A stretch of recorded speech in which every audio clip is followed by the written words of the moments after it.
to be. Some focus seems to have landed on live service projects as well as VR, but even single-player studios like Insomniac and Guerrilla have been affected. And according to analysts, the layoffs will be worse this year than last. So, anticipate more tech and gaming companies targeting reduction of their workforces. Now, I put all of the good information right here at the beginning of the video. It's sort of an opening monologue. And if you like this kind of content, be sure to hit subscribe and the bell button. Also, consider all the various ways you can support the live stream and the channel. A lot of you guys watch these past broadcasts later, and we greatly appreciate that. Consider becoming a member, or if you're a coffee drinker, try out Reforge Roast. It is linked below. That supports us directly. That's not a sponsor.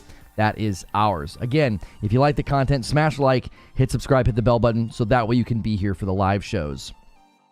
Well, PlayStation has joined the wave of layoffs in the gaming industry, and while analysts said this year would be worse than last year, it doesn't make this any better for people, the games, or the teams affected. They announced the 900 employee layoffs, which is about 8% of their global workforce, early in the day on February the 27th, and many were quick to call foul or to console war or to theorize what games and what teams were being targeted and why. So first I want to outline what happened. While we know Insomniac would lose some employees after the leaks, the Guerrilla layoff surprised me the most. Second, we're going to look at the reactions to this. Many are pointing to earnings and growth and questioning why something like this is still happening. Others are saying that this is inevitable. We have rising costs, we have bloat, we have bigger studios and bigger budgets. And if you look at the Insomniac leaks, they were certainly trying to figure out ways to avoid things like this.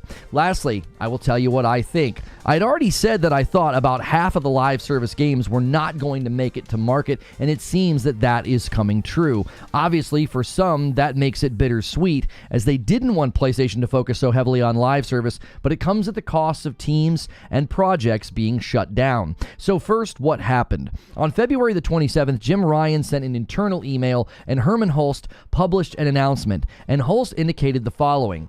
Quote, the U.S.-based studios and groups impacted by a reduction in workforce are Insomniac Games, Naughty Dog, as well as our technology, creative, and support teams. In the UK and European-based studios, it is proposed that PlayStation Studios' London studio will close in its entirety, that there will be reductions in Guerrilla and Firesprite.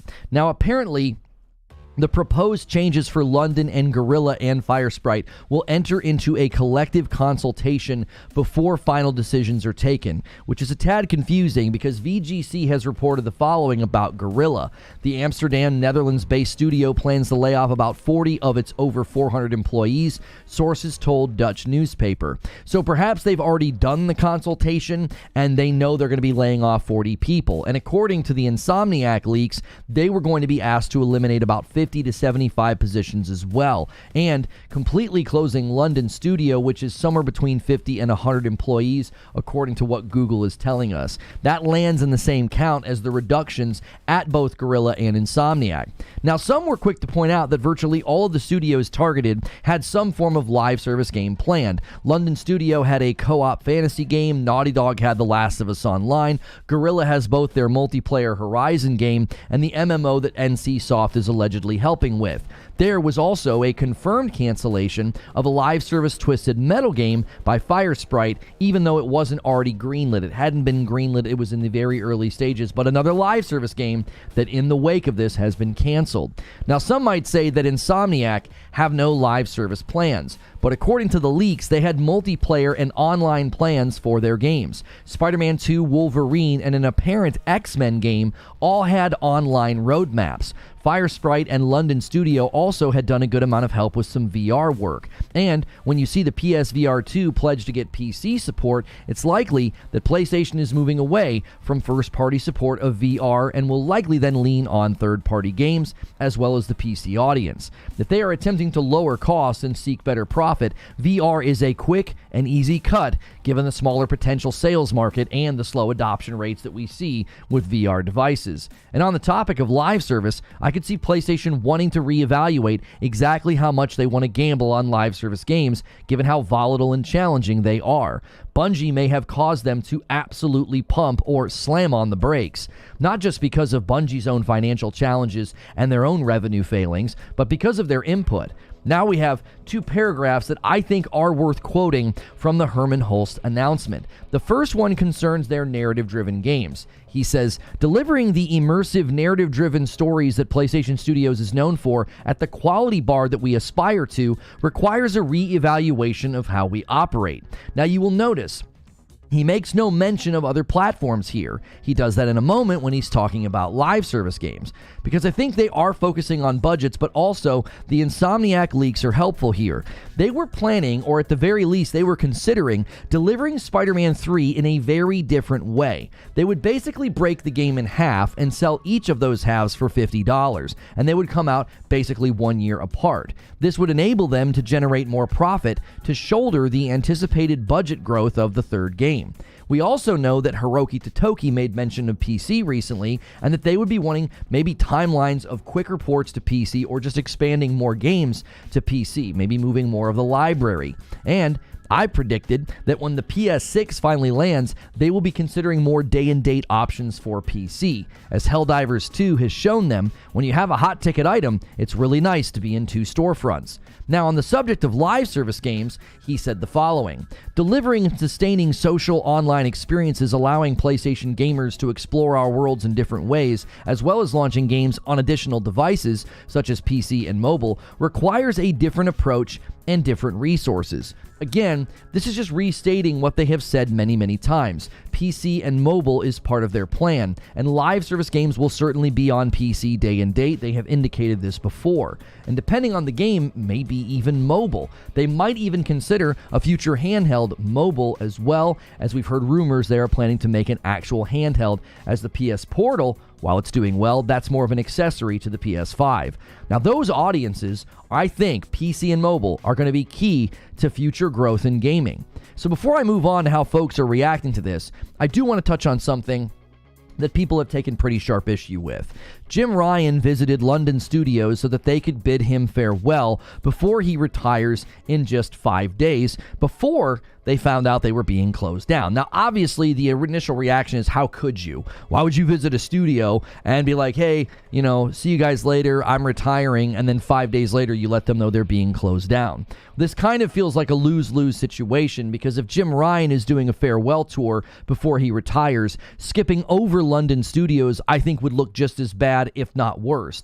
Like, he couldn't even pay them the respect of visiting them before they were closed down. Situations like this are awful. At the very least, this wasn't right before Christmas like some of the layoffs in 2023. So, what are some of the reactions to this? Well, the first response I saw was on the angry side of things. People were saying, don't just blame this on the 2020 pandemic. Don't just hand wave this away. They made $2.2 billion. And listen, I get it. I understand the indignation and the frustration. Decisions like this are not always directly in response to what just happened, though. We can't just look at how good things have been or how good things might be this year. It's going to be a huge year for gaming. A lot of these companies are making these decisions because of where things seem to be headed. The economy of gaming is stabilizing. We are going back to pre-pandemic numbers, and that's going to affect profit, which is going to affect how much workforce these companies need. Continued commentary from folks who are in the industry is that the budgets are just too big and the business is heading toward being unsustainable. Some of the most successful studios and franchises got hit with layoffs. And even in the face of that, companies are saying, we have to trim. Things are getting too costly. Also, nobody wants to hand wave layoffs, but analysts were predicting this for months. The overhiring that took place was going to lead to this, which is in line with another response that I saw. I saw people saying, listen, the staff increases in 2020 and 2021 were necessary, and these reductions are also necessary. This is honestly the cold, hard truth of it. I've seen analysts speculate that this year will be pretty bad for layoffs, but hiring in 2025 will then be a slower regrowth period that will allow for healthier and more stable growth. Also, according to a recent Q&A, Sony indicated that they see their high operating costs hitting its peak in fiscal year 2023, and they they anticipate those costs declining by 20% in fiscal year 2024. That will certainly help out with profit margins, which is some of the reasons they're doing this. Now, the reason for those operating costs going down are highly related to how they paid for Bungie over time and not all at once. But that Q&A answer also probably anticipated the 8% reduction in workforce, helping them to bring their operating costs down. You can't criticize PlayStation and point out how high their operating costs are and then be surprised when they try to reduce costs. I'm seeing a piece of feedback that I do also agree is a bit worrying as somebody who bought into the VR2. People are saying PSVR 2 is dead.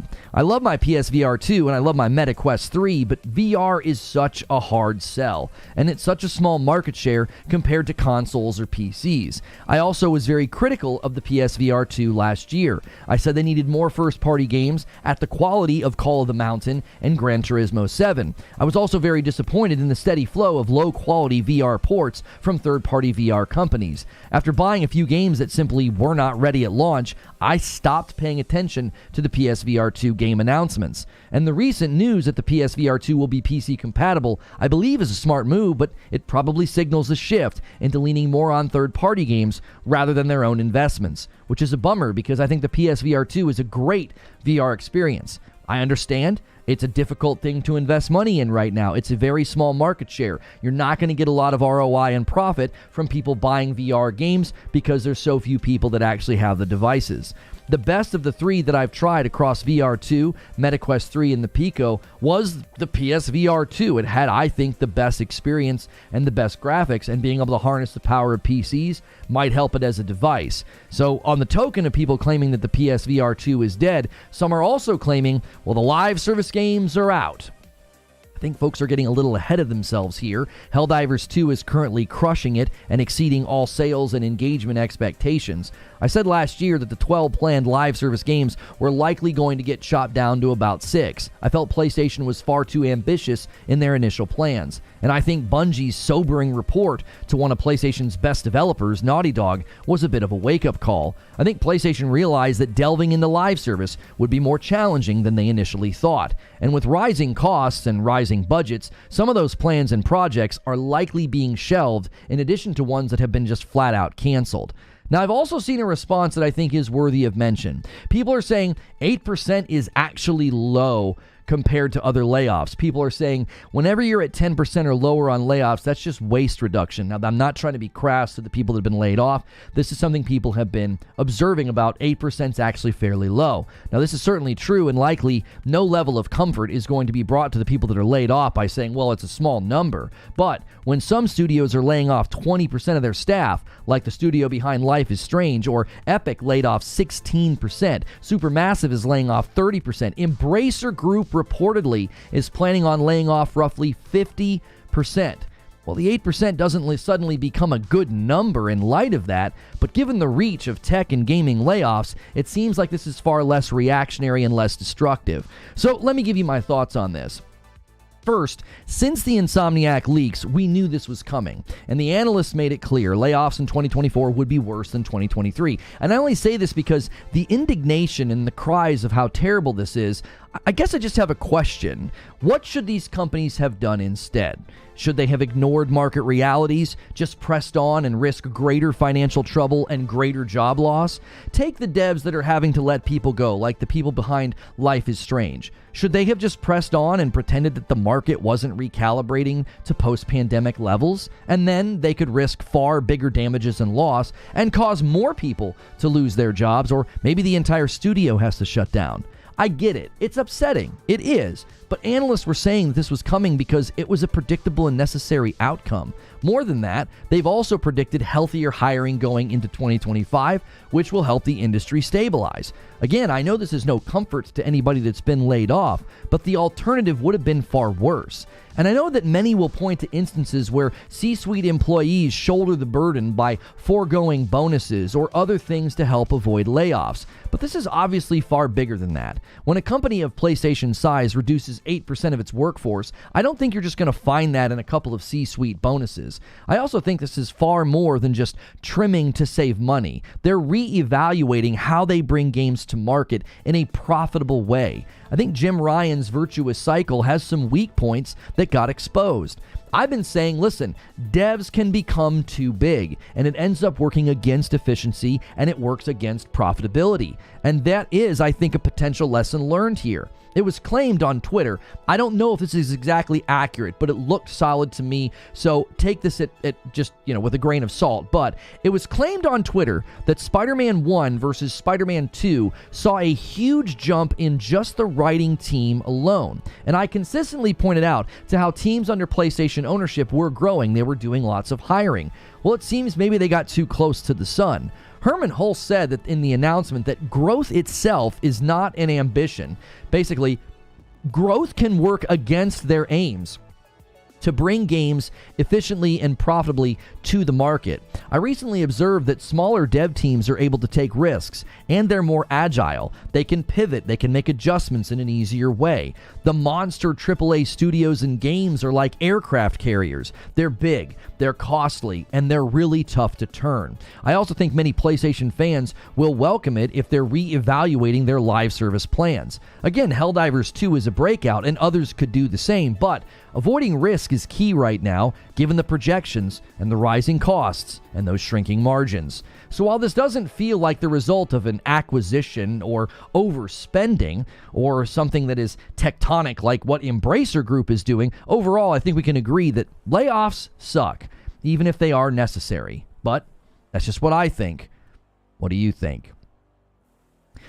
So let me give you my closing thoughts and conclusion on this. Covering layoffs in the industry is challenging, right? We follow the devs on Twitter. We like them. We like their games. You start to think oh man, everything's great.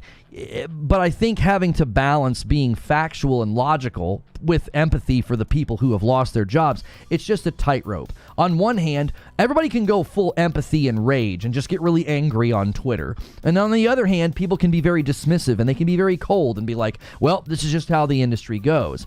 I think we can hold both empathy for our fellow man. We can hold empathy and cold hard facts in both hands. They're sort of limiting concepts. They keep us from falling into the ditches of extremes. The second thing I want to say is people who this has happened to, they didn't deserve this. They didn't cause this. This is not their fault. And in time, I hope and I think that can be a comfort.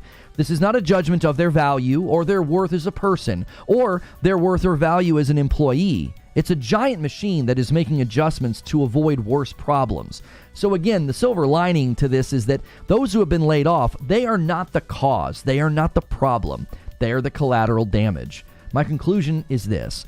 As the industry course corrects and evaluates budgets, dev team size, and how games are developed, I think a few things are going to result from this. In the coming years, we're going to see less and less of these super devs and these super games. I think an emergent property from all of this will be the rise of the AA studio in the 100 to 300 employee range. I've also said that I think this means we will see more $40 and $50 games. That doesn't mean that super games and super devs are going away. We will still see $70 and likely even $80 games at some point, which I think will be good for the consumer. You're going to have plenty of options and various game sizes and types to choose from. And I also think something that will come from this is more acquisitions. The biggest players are going to try to gobble up a lot of these studios because the studios are going to feel exposed and at risk. Sadly, that means a lot of the IP will be shored up and potentially shuttered, and more layoffs will probably result.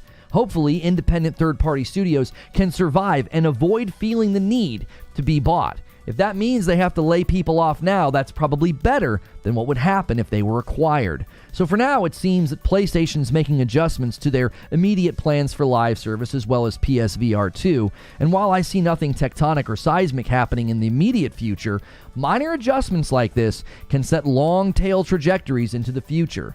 More pushing into PC and mobile, a little less bullish with their ambitious live service plans, and hopefully a maintained commitment to the games and the properties that got them where they are. But those are just my thoughts. Now it's time to hear your thoughts. And that's the show open, guys. Good morning, good afternoon, and good evening. I appreciate you being here so much. Be sure to smash that like button. Go through all your morning rituals. Make sure you are subscribed to the channel. If you do want to talk in the chat, that is the only requirement, is to be a subscriber. We do a members-only Q&A later in the stream, so if you want to make sure you're a member, select the $6 member tier. That's the standard member tier. The $5 member tier is reserved for gifteds. And we have tons of people gifting all the time. And currently we are setting our sights on 3,000 members. Once again, we've been kind of hitting that goal every week and maintaining, which has been awesome.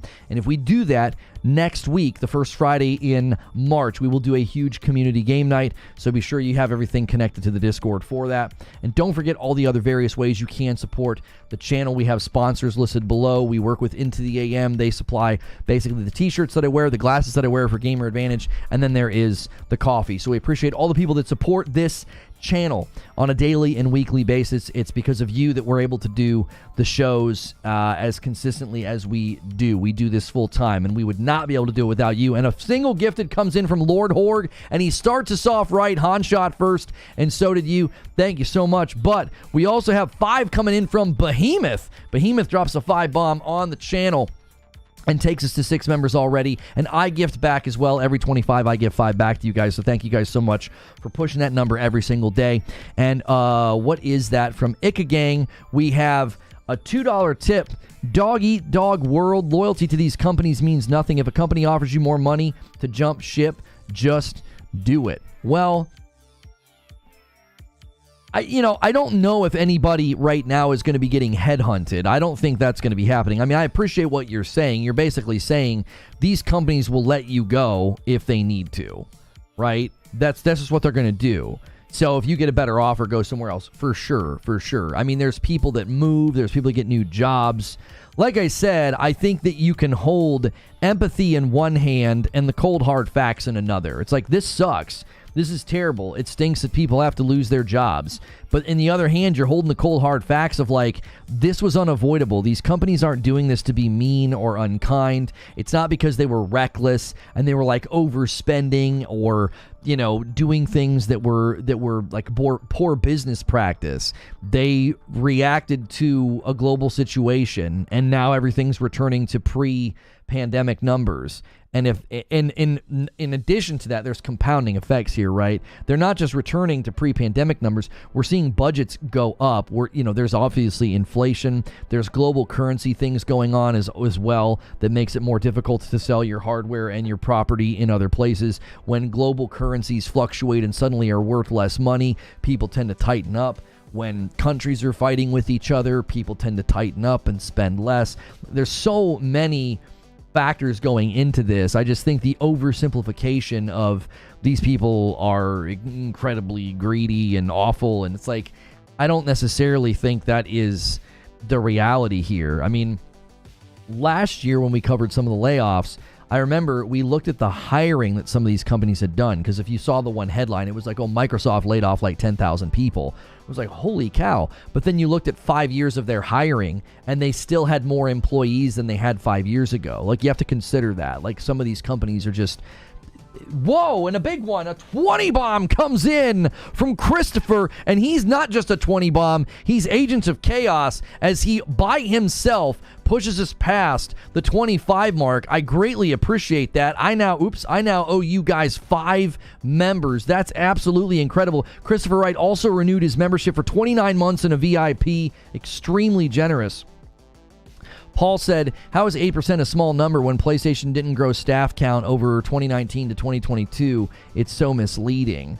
I'm not saying, I wasn't trying to be misleading. I was saying compared to what other people are doing, right? How much staffing did all those other companies do? The companies that are doing 20%, 30%. I compared it to Embracer. They're saying they're going to do 50%. Did Embracer do a bunch of hiring? You know what I'm saying? Eugene says in 2020, Naughty Dog was 300, and by 2022, they have more than doubled, but PS Studios didn't grow. Don't be dumb. Insomniac grew to over 500 just last year. No growth, though.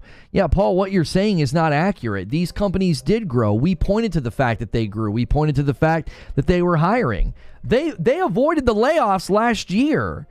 They avoided them. Like, this is their first round of layoffs. And I've been told by somebody at the company that this is when they do layoffs. They will not be doing layoffs throughout the year. Now, I'm not an expert, but they waited till right before the fiscal year switched to do this. I don't think you're going to be seeing like trickle layoffs from PlayStation. This is it. They've done their 8%. That's it for the year. And that course correction is one you're going to see from tons of companies. Like, look at the developers that are having to do this. A developer that makes like Life is Strange. They're not like, yippee, our C-suite's going to make more money. They're like, if we don't do this, we're in trouble. Like, the market is shifting and readjusting. And if we don't adjust with it, we're going to be in a bad, bad way. Like I said in the show open, like, what's the alternative? They just don't do anything? They just ride it out? And then what? And then potentially have to let more people go. Or potentially have to shut down. Like, that's no comfort to the people that have been laid off. But, like, there's two things that happen. Empathy for the people being laid off is totally fine and good. Anger at the companies for doing this, it's like, what's the alternative? Like, these people that want to, like, armchair Monday morning quarterback giant corporations. And people are going to say, well, you negatively covered the Activision Blizzard layoffs. Yeah, because Microsoft already did their layoffs last year. They did 10,000. Now, we don't know what percentage of that was in the gaming world, but the ABK layoffs were directly related to the acquisition. That's according to Phil Spencer in his own letter. There's a giant difference between being like, acquisitions directly lead to layoffs and saying, everybody's laying off this year. That's not the same thing. They generally do layoffs this time to avoid paying performance bonuses as well. Melee with 26 months in a VIP and Wired Rope with a 5-bomb takes us to 31. Well, of course, Detective Seeds. You're like, I'm not trying to be cold about this, but do you really want to hand a bunch of bonuses to people that you're letting go? You've determined that they're either underperformers or they're redundant. We've seen analysis of some of this. That they're going to target the underperformers. They're going to target either the studios or the projects that aren't doing what they need them to do, or they're not hitting what they need them to hit. And you want to hand all those people bonuses before laying them off? Like, if you're trying to cut costs, that's not going to go in line with that. Like, oh yeah, we're trying to cut costs, so let's make sure and hand bonuses to 900 people before we let them go. Like, and I know people are going to be like, well, that's cold, that's mean, that's harsh. And it's like, that's business. That's what these businesses do. There's no nice way to lay somebody off. There isn't. That's that trend right now where it's all over TikTok. They'll record themselves being laid off, and they're incensed at the idea that they aren't given a reason why. And it's like, you're not going to be given a reason why, because they're making budgetary adjustments. They're not firing you for misconduct. They're not firing you because you didn't hit your goals or that you're bad at your job. They're going to pick the newest employees. They're going to pick the people that are the greenest. They're going to pick the people that are either underperforming or lower on performance. That doesn't mean that you're bad or that you're being fired because you suck. It's just like, that's what they're going to do. They're going to scrape and say, what can we do across the bottom on all these companies? What are non-essentials? What are non-performers or underperformers? That is absolutely a necessary thing in the world of business. Like, that, this idea that these companies are evil for doing it. I get that there's analysis that, layoffs can be a social contagion and then they're not really necessary. No analysts are saying that right now. Nobody's saying that. And another 20 bomb comes in from Christopher Wright. He says, I'm going to double dip on Agent of Chaos. And he does. He moves us past 50. This guy's a stinking maniac today. Holy cow.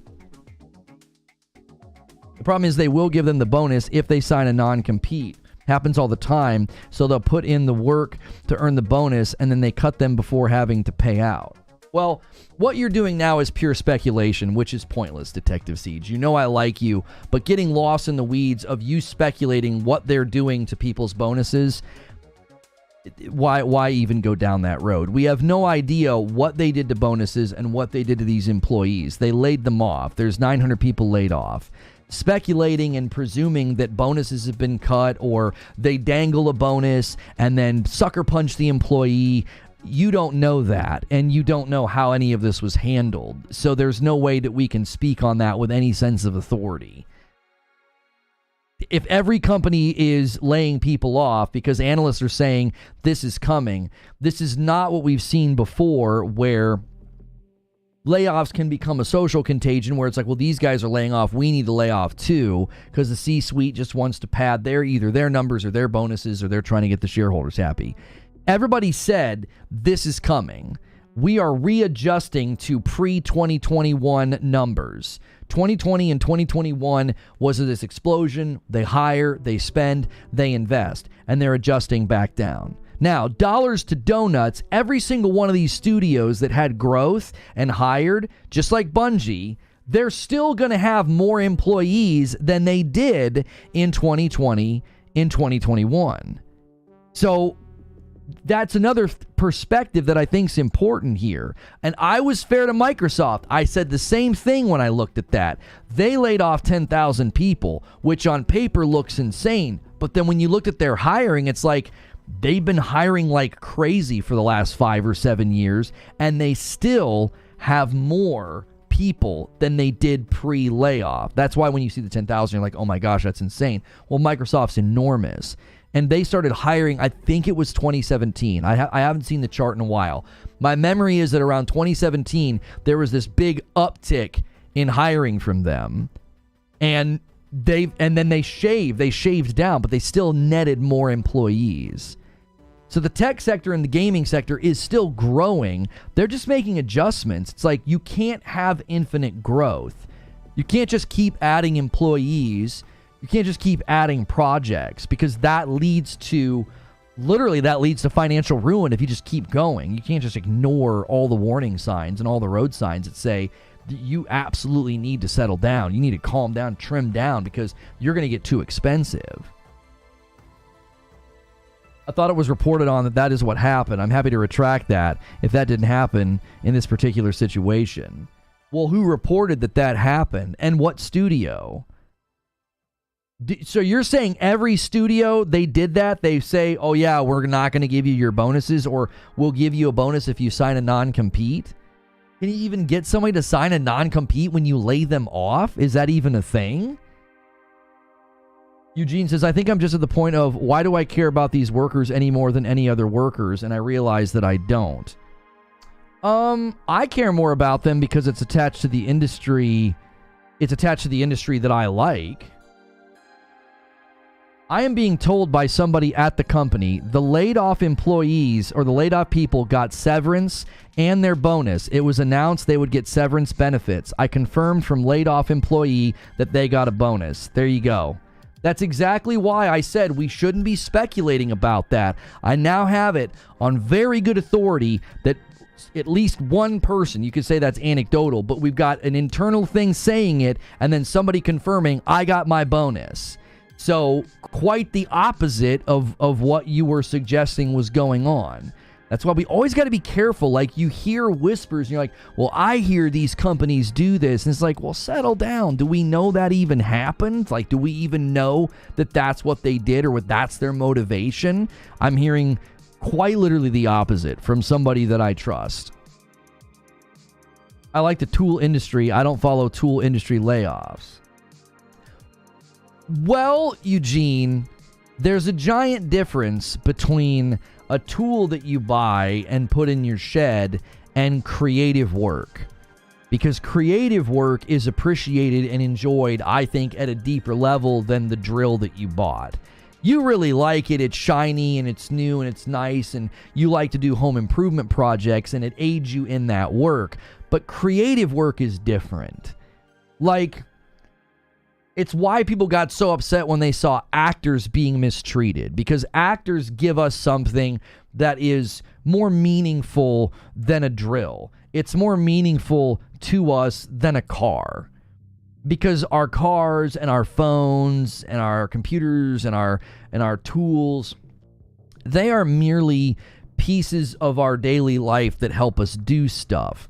Video games and movies and TV shows are immersive experiences that we enjoy at a deeper level as a human being. So I can't look at the gaming industry and be like, yeah, I don't care about these employees any more than I care about these employees over here. Well, no, they directly impact my life in a way that I don't want to see.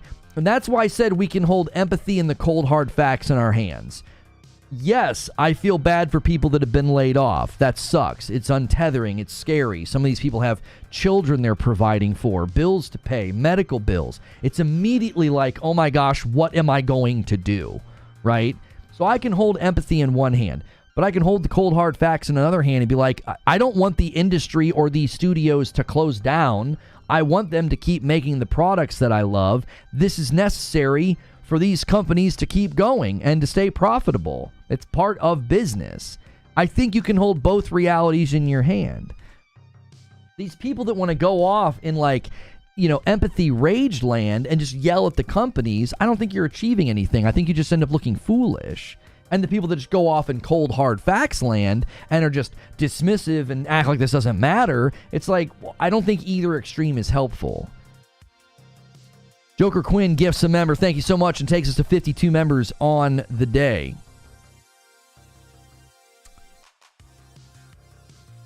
They're not any more worthy of empathy than any other group. I'm not saying they're more worth empathy. That's not what I'm arguing. I'm saying from my perspective, I'm more invested in caring about them than I am the employee that makes bolts for cars, because their work directly impacts me more. I'm not saying they're worthy of it more than the guy making the bolts. I'm saying for me personally, I have a more vested interest to care about this than what happens in the car industry. Like, I'll give you an example.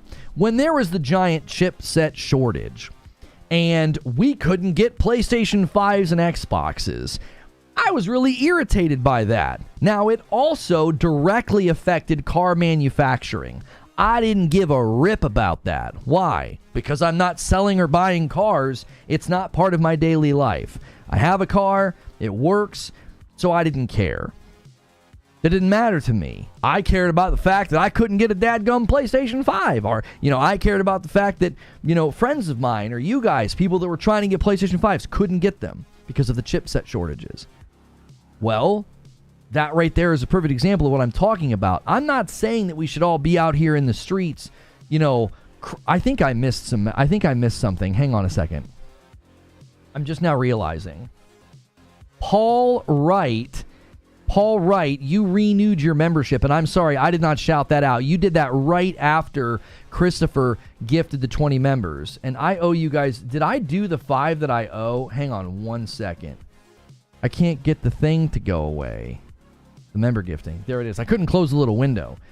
Yeah, I'm not saying we should just be out here in the streets crying and falling on the ground and be like, oh, these poor employees. I think some of that's just virtue signaling and posturing because people want to look good, right? I'm not advocating for that. No, I didn't do the members that I owe you guys just yet. So I owe you a 10 bomb now. Let me do that right now. There we go. I can't see chat for a second while this happens. The little spinner's going. There we go.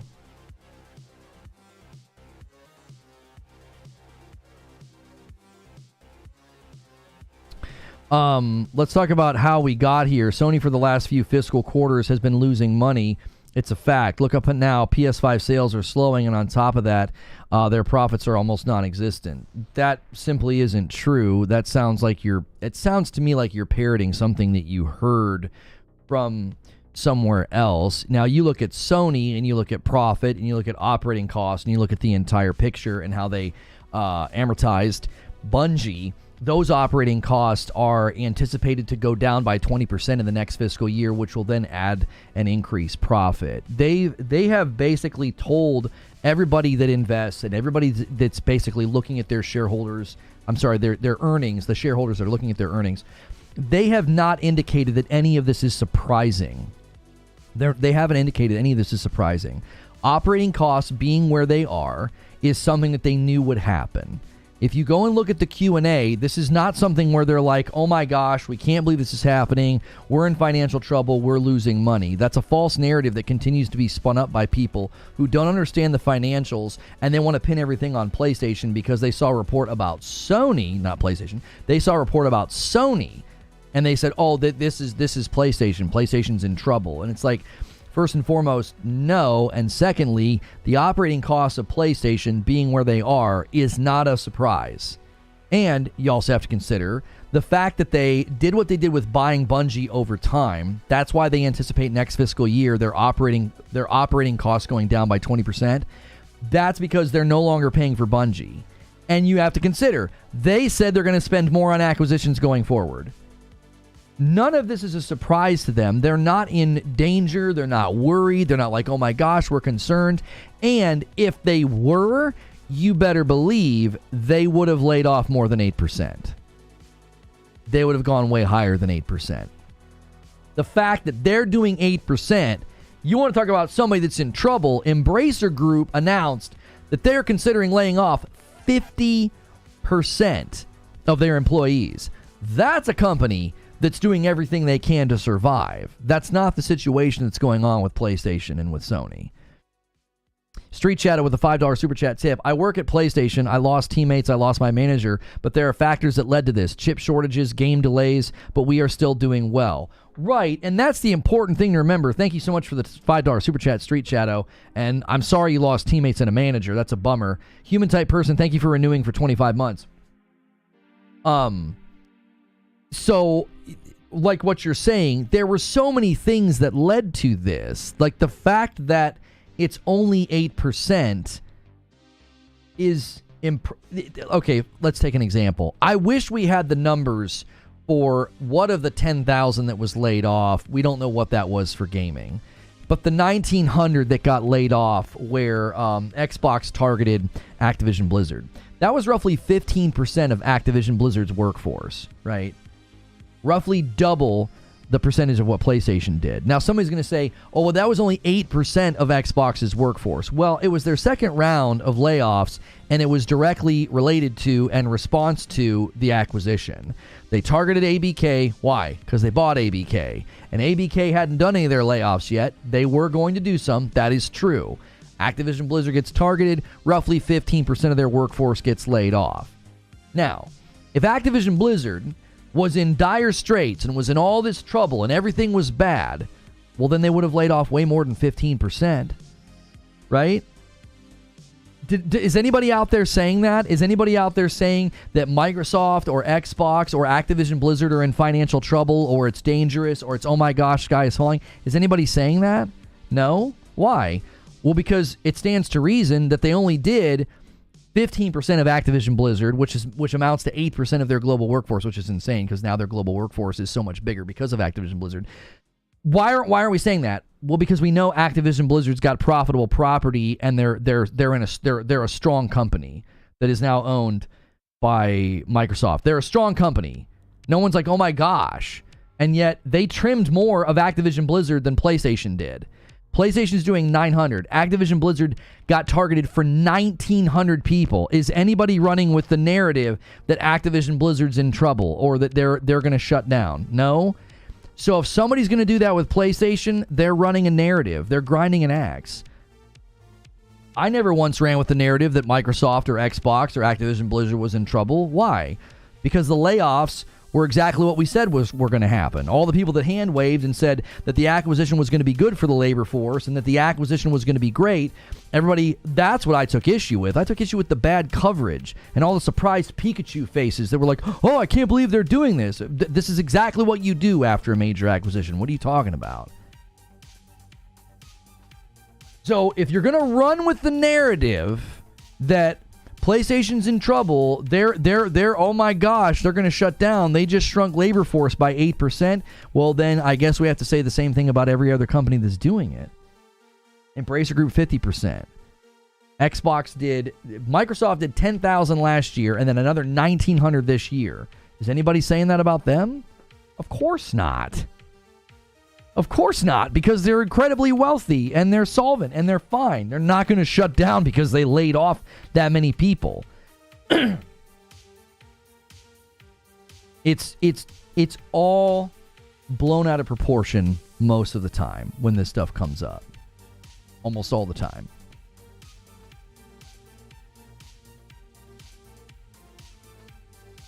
If you're a software engineer, I suggest that you work for a big bank. It's more stable. I saw somebody saying that they should unionize. I don't think that that's necessarily the solution either, because I was a part of a union. I'm telling you, unions can become just as unhelpful as they are helpful. I don't know. I'm not against it. I'm not anti-union. I just don't think it's as simple as people make it. Well, you unionize. And then the union has its own interests. And then the union can make it really hard to fire a crappy employee. And then there's just a lot of entanglements that come with the union. It's not as simple. It's not a magic wand. It certainly is not a magic wand to these problems. These problems exist in the tech sector, and the tech sector suddenly unionizing would not suddenly solve that. It doesn't suddenly fix the need for companies to lay people off. It doesn't suddenly remove market realities of, 4 years ago, something unprecedented happened across the entire planet, and we are now course correcting from that. Like, a union isn't going to protect you from that. After working for the CWA, yeah, that was the one I was a part of. Yeah. We don't use entanglements that way since Jada Pinkett. I don't know what you're talking about. Did she use that word? Interest of the people who slave away for PlayStation. So you're going to summarize people that are working for PlayStation. They're paying their bills, earning a living, right? They're slaving away. The 900 people that are really sad they got laid off, are they sad because they miss slaving away? Why are you speaking for employees as if you know them? Unions are always better than no union? Oh, I don't agree with that. There's plenty of instances where unions have not been helpful. That you can't say that. You can't say that with such a broad stroke. They can help. They can also cause lots of problems. It's not that simple. You know what Jada said? I don't. I've not paid any attention to her. Why would I care what she says? Why do you care what she says? I saw Will Smith slap Chris Rock. Yes. If you think I've paid attention to her before or after that, I don't think you know me. I have no idea what she has said before or after.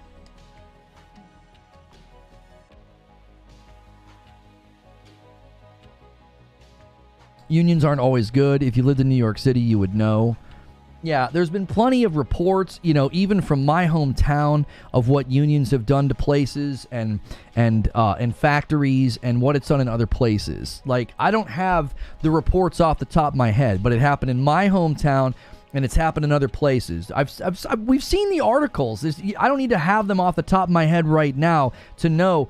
You simply can't say they're always helpful, they're always better. That's just ridiculous. You have to know that can't be. You can't say something's always helpful. That's like saying medicine's always helpful. No, medicine can kill you if you take the wrong kind. Like, even some of the best things can be unhelpful if they're not utilized or implemented properly. She had entanglements with her son's friend. Yeah, see, and my life was better before this moment not knowing that. That does nothing to my brain other than hurt it. I don't... I was better 5 minutes ago. It's always better when you don't know what Jada Pinkett has said, right? Like, you can say that, okay?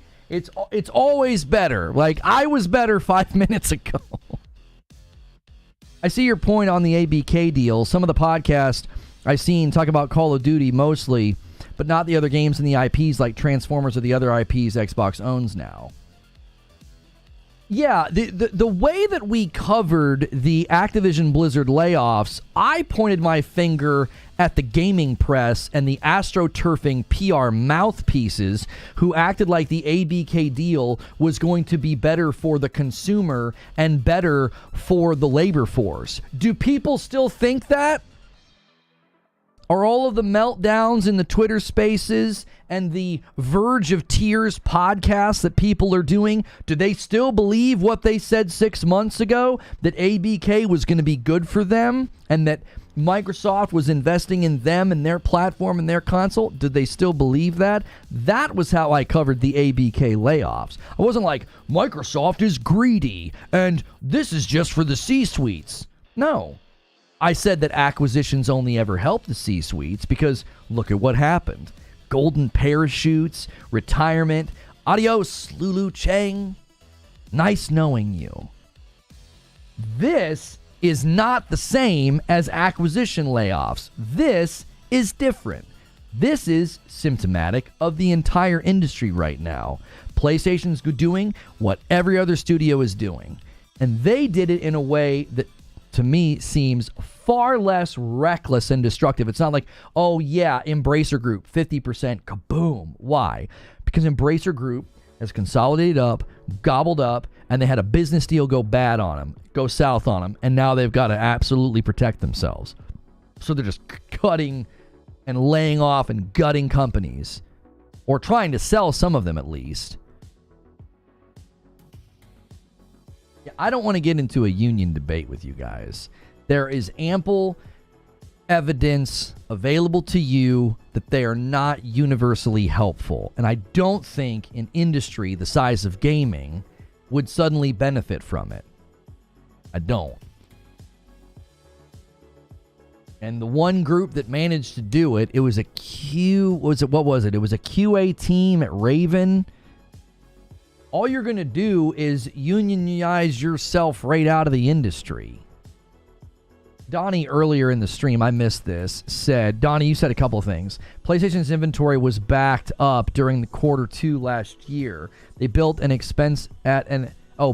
expensive time because of global cost, and then they shifted 8 million of those in the holiday season, all with $100 discounts. Every one of those units were sold at a loss. PlayStation 5 at launch made profit. Last quarter, a whole lot of loss. That's important context as well as to why they're course correcting on profitability. They're saying that we have to adjust profit. Your union comments are a no-go. Yes, I have very generically stated that they're not always helpful and they can cause harm. What an outlandish position to hold. I'm such a radical. That's such a calm position to hold. You're self-reporting. Your position must be very extreme. If me simply stating that they're not always helpful, and I don't think they're the solution to the problems in the gaming industry, and you're saying that my comments are a no-go, that's a dizzying argument.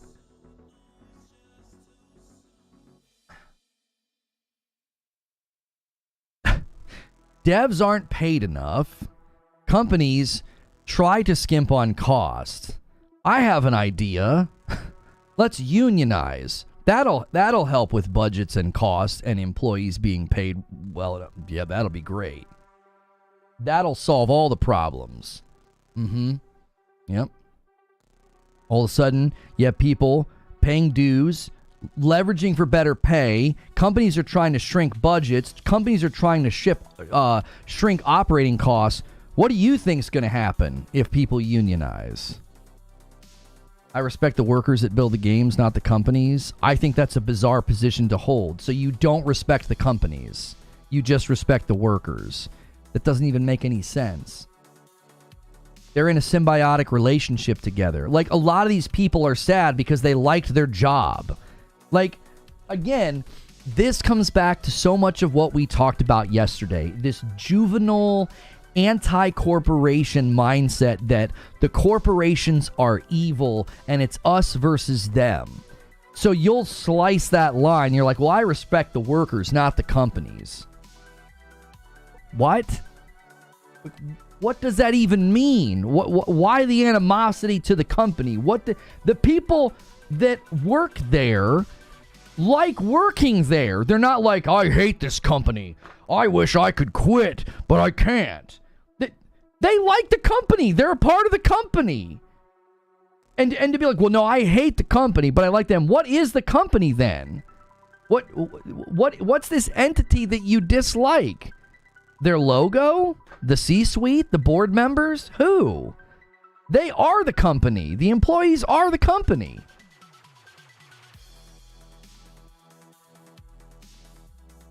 The games don't get made without the company's capital. Didn't the Starbucks that successfully unionized get shut down like a week later?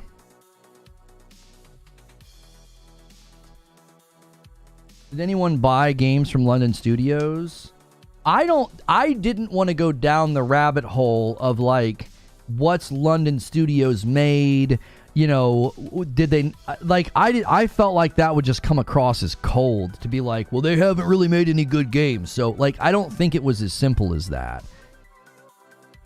I think they looked across the board and said, what are all these companies bringing to the table? And if you were firmly rooted in like support for VR or support for live service, or you were working on a game that suddenly wasn't within the plans, or the projected profit of your project was lower, I don't think they were like, well, let's look at the roadmap of things you've done and let's really analyze how good the games were. I don't think they did that.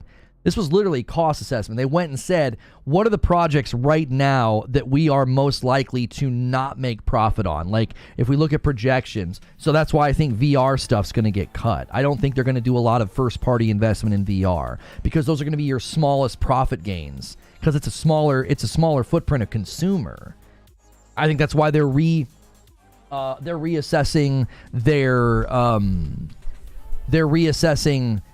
their live service plans, because I think the same thing. It's volatile. They're like, we don't know if a live service game goes belly up, we're going to lose money. James with 20 months. If you don't support the corporation to the game you enjoy, you're doing a big disservice. The workers make the products. The management did the poor forecasting during the sickie, and it led to this. And none of the execs got laid off. Again, Mark, with respect, what you're saying is pure reductionism. To say management did poor forecasting. Okay. So there's a sudden surge in demand. There is a surge in we need this stuff to happen. There was also chipset shortages and other problems that were going on. But the sudden surge in demand, they need an increase in labor force. They react to that. You think that the management should have been able to predict 4 years from now we're gonna not need these people. Mark is right. How did you? So okay. So in 2020 and 2021, were you out here saying that in 2024 that all this hiring was going to need to be trimmed back? Keep in mind, they're not laying off all of the people that they hired. They're not completely trimming back from everything that they've done. Most of these companies have still net gained growth in employee size. Even when Bungie did their layoffs, they're still like 200 to 300 employees larger than they were. That's not what he was saying. Okay, let me read again what he was saying. He says the workers make the products. The management did the poor forecasting during this pandemic that led to this, and none of the execs got laid off. He was faulting management for poor forecasting. Basically what he was saying is, oh, it's their fault. They overhired. They should have known that in 4 years they wouldn't need all of these employees.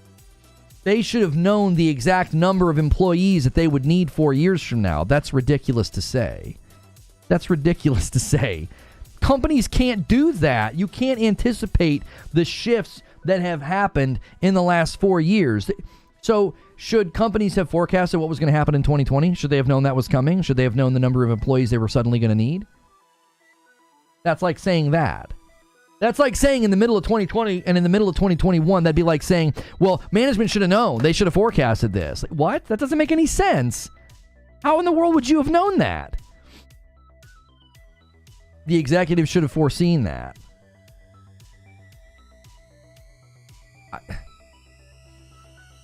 Okay. Let's imagine that they knew this was coming. And all the people that just got laid off were what then, fired 3 years ago? Or not hired? Like, you see what I'm saying? Like, I don't exactly know what you expected these companies to do. If corporations only care about money and are ruthless, why do they pay these C-suite positions so much? I want answers. What, Zubair? Yeah, where's the crystal ball? Damage control is real? Damage control for what? Who's damage controlling? What are you talking about? Foreseeing stuff is 90% of an executive's job, though.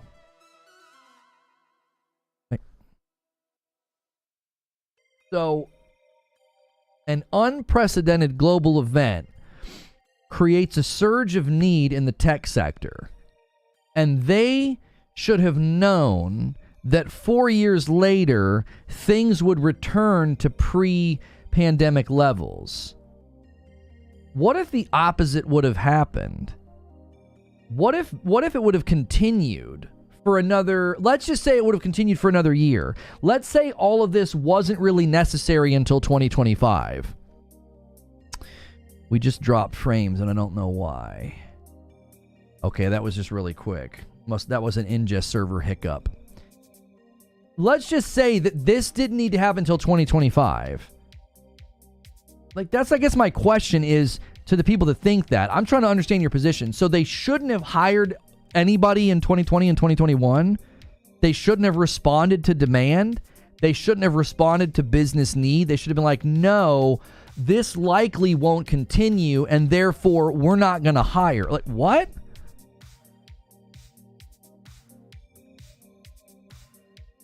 The answer is that the C-suite answers to no one. Where's the board of directors? Where's the shareholder?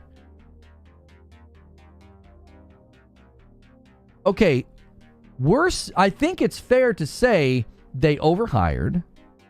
They had to lay people off because they overhired. Things calmed back down, okay? To turn around and say, well, they did bad forecasting, they shouldn't have done this. My question is, okay, by how much? By how much? They overshot, they panicked, every studio did, that much is true. Okay, so let's ask the question, Donnie. Would they have incurred more damages by not responding? Let's just imagine they don't react, they don't hire, they don't, and then they don't meet demand. Would like, that's the question you have to ask as a business. Would they have incurred more damages by not reacting and responding to the sudden surge and to be like, well, we're not going to do this? Like, here's an example. The CEO of Helldivers has said, we don't want to overhire right now. That would lead to layoffs in the future. Okay. That's great. That's respectable. That's very admirable. Can we honestly say that in 2020 and 2021 that you could have had that same mindset and been like, we're not going to react to the market surge right now? If you're publicly traded, your shareholders would probably have an issue with that. So that's a problem. Your shareholders are going to say, wait a minute, what are you doing? Why aren't you reacting to demand right now?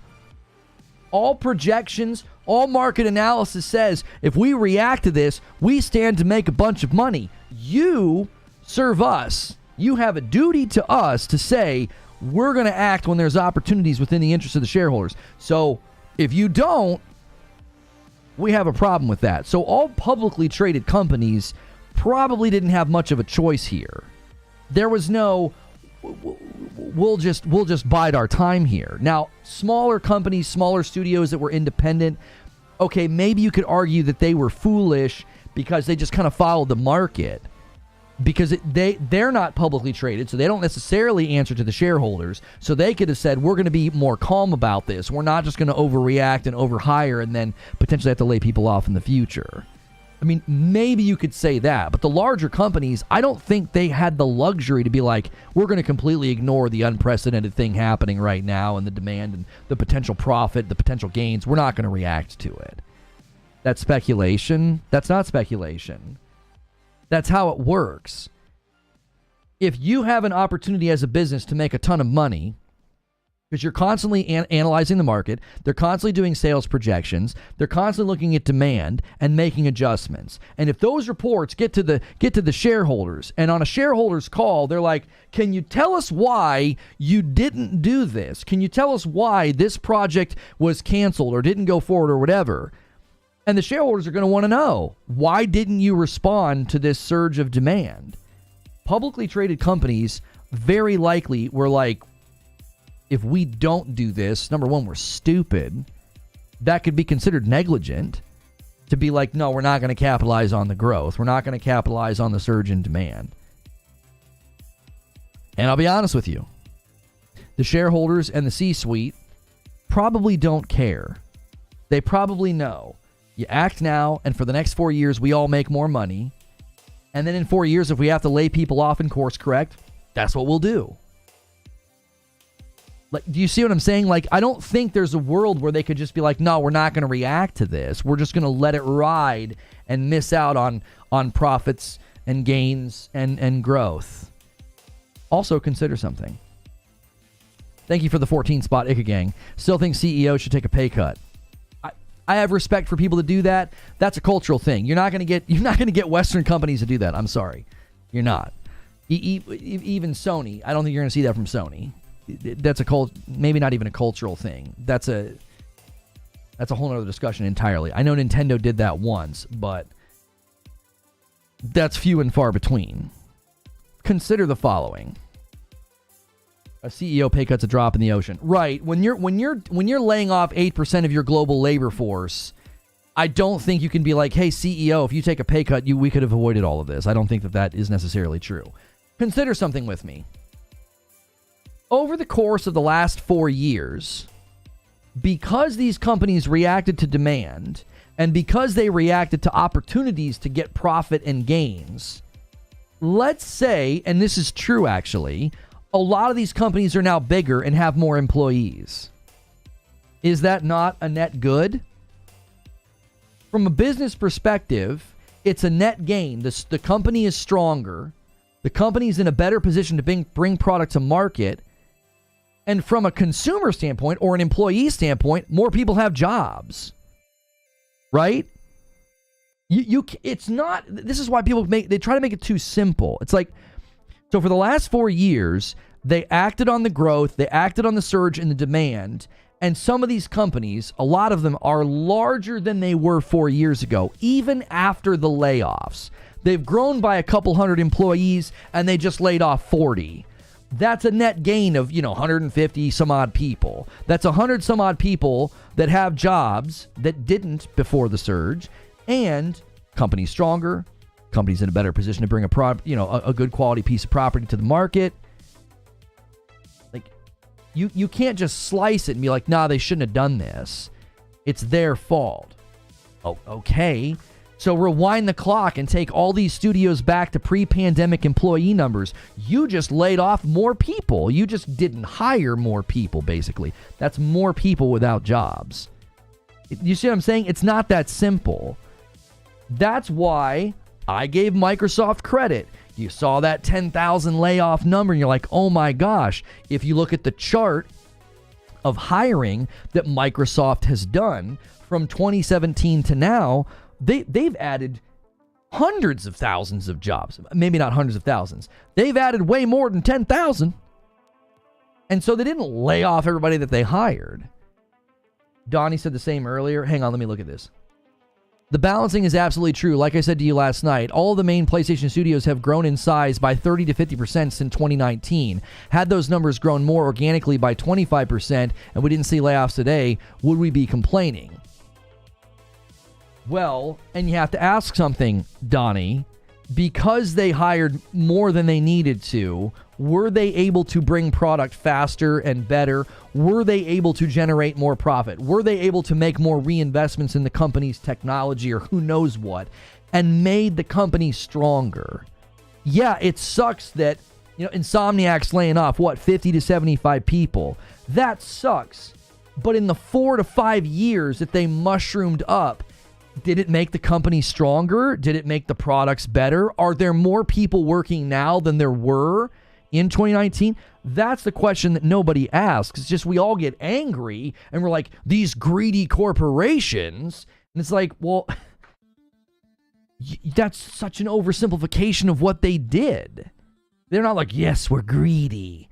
And then they just did all these terrible, awful things. If that was the case, then the people that are leaving the companies wouldn't be sad. They'd be relieved to be out from underneath these terrible overlords that we imagine in our diatribes on Twitter.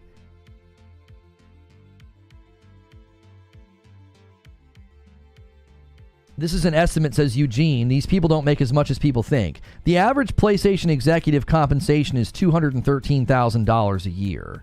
The median estimated compensation for executives at PlayStation, including base salary and bonus, is $205,000. That's not that much at all. $213,000 a year?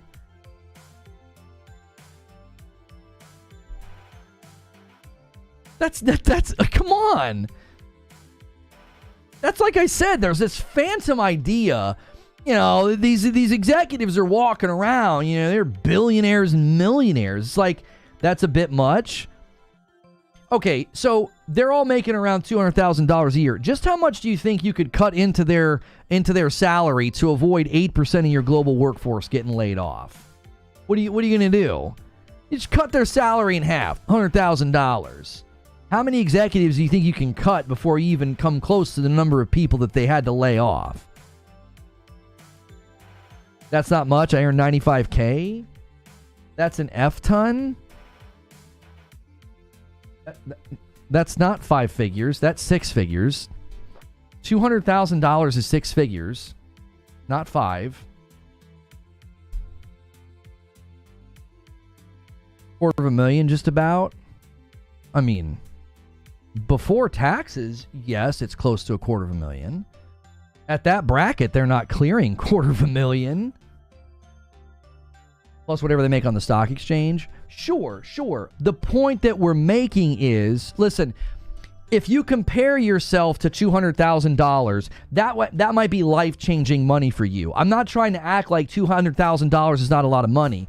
The point in bringing it up is $200,000 for the average PlayStation executive, that's not enough to cut into to be like, well, now we don't have to do layoffs.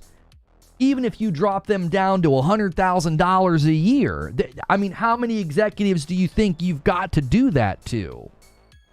They cut 900 employees. There's not 900 executives that can be like, yeah, cut our pay in half. That's fine.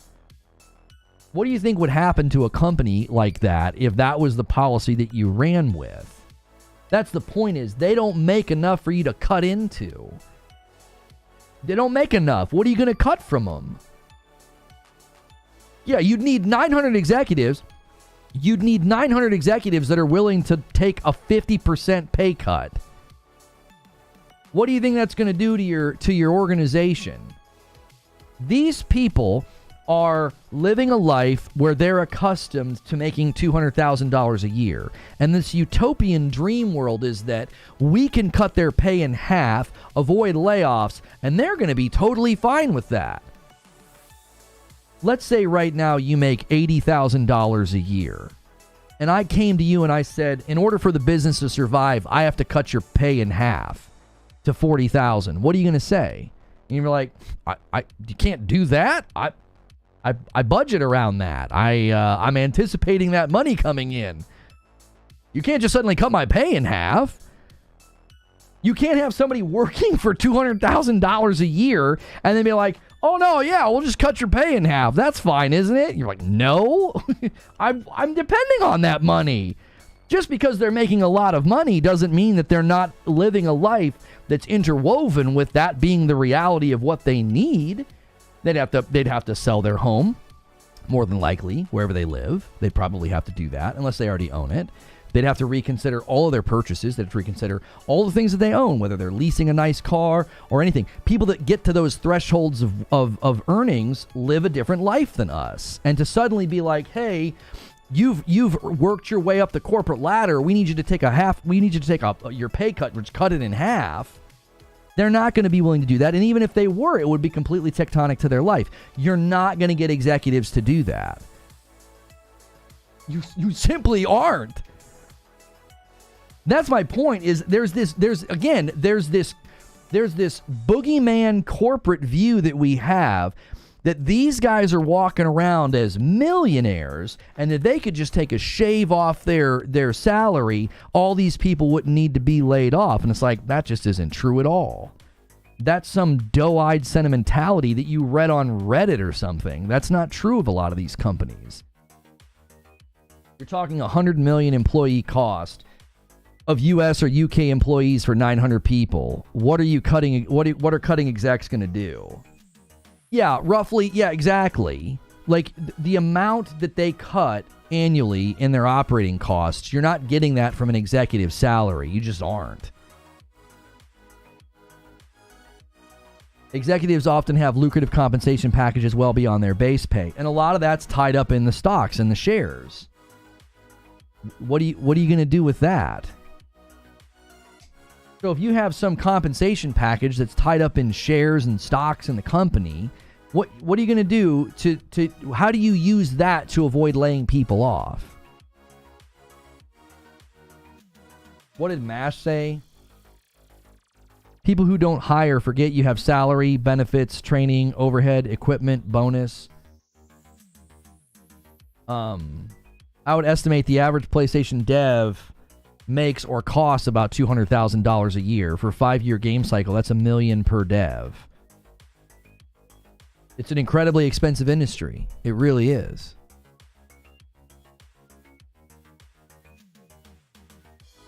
Yeah, and those stocks and those shares are hurt by bad decision making. Exactly. So it's like, if they don't do this, if they don't protect profit, and if they don't monitor operating costs, then they're going to lose money.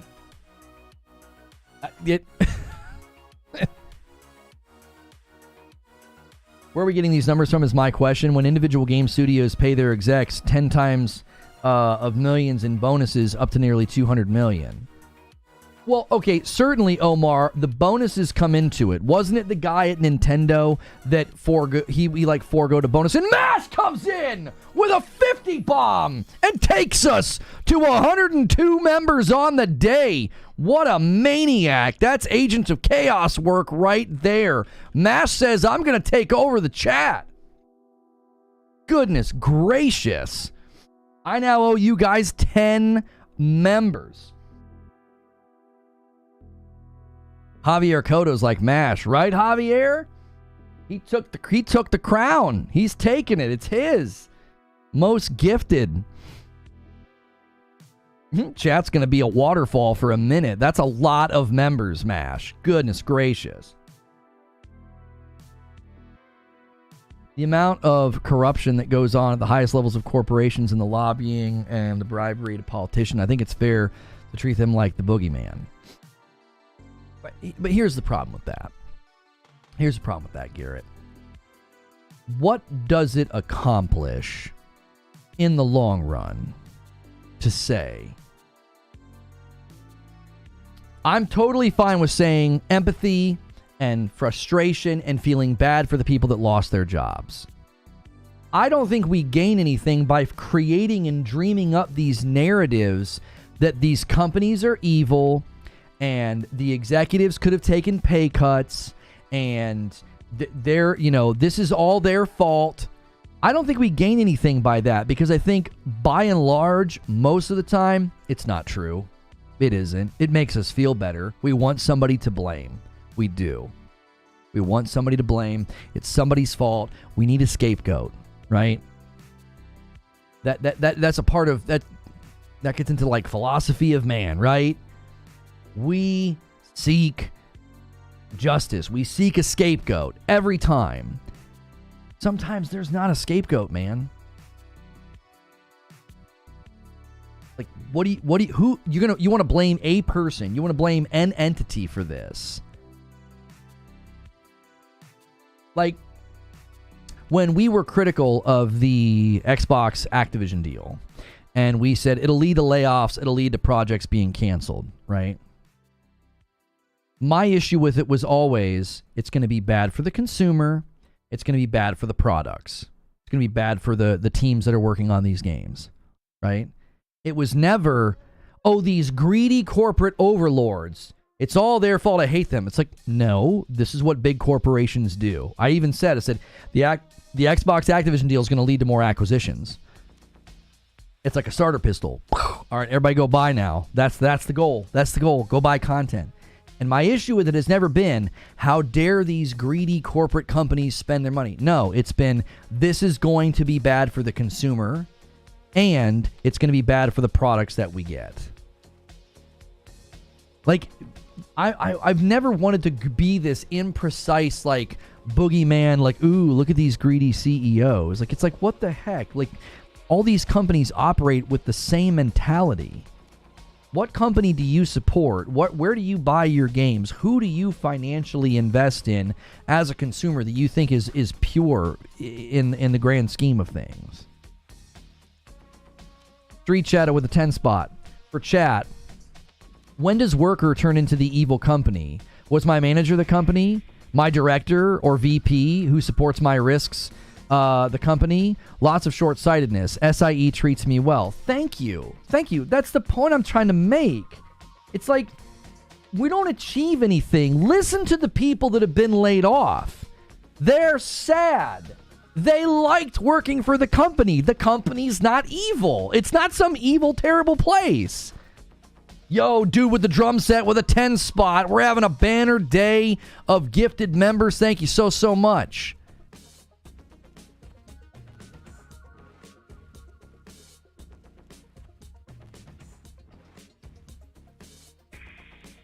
Games1.com CEO pay. Guess who's not on this list? You have to guess. You have one guess. Oh, the CEOs who make the most? Game CEO pay in 2020, understanding industry compensation from the first years of the pandemic. What, is Jim Ryan not on the list of, like, most paid? Check my last comment. Hang on, Chris. Chris says, they're not sad to leave Sony, they're sad to leave Naughty Dog, Guerrilla, and Santa Monica.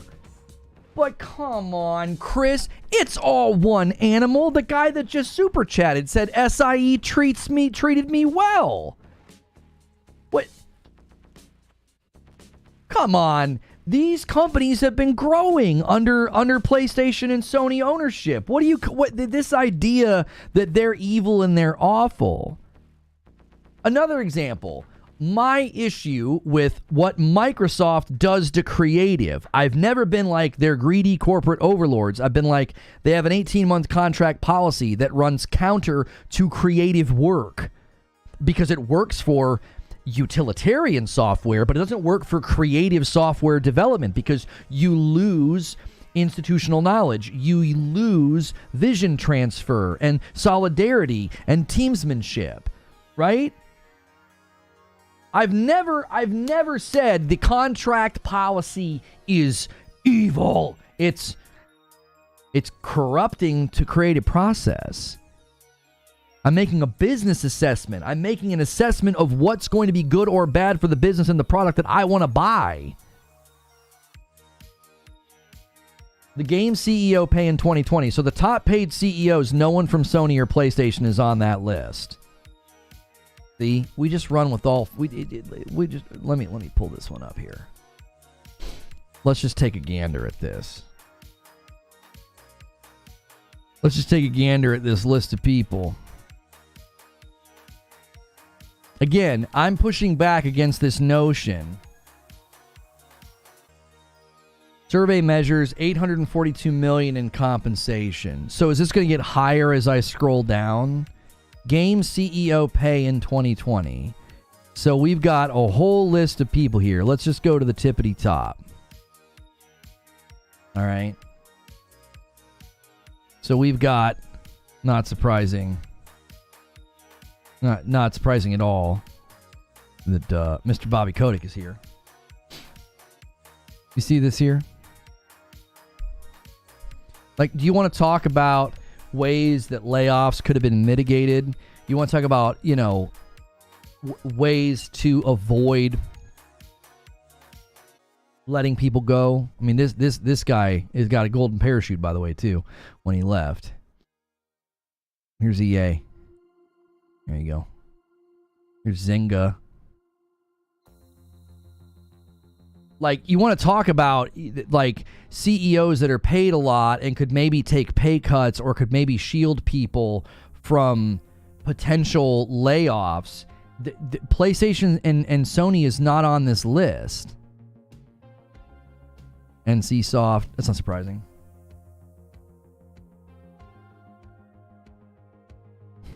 Next on, GameStop. Wow. All right. Roblox is on here. Okay, Square Enix is on here. So you could have a go at Square Enix and say, hey, you could have saved quite a bit in without laying people off. I'm not sure how much they've laid off. We didn't cover that. I don't think, has Square done any this year? I think they did some last year. We've got guys from CD Projekt Red on here and Ubisoft. I'm not seeing any PlayStation guys or Sony guys on here. The point is, once again, keep going. There's a big one coming up. Who did you want me to see? Robio, Tiny Build, Eastside Games, AppLovin, Fractal, Embracer. I'm pushing back against the notion that there was some simple, C-suite pay cut solution here. No, I don't think so.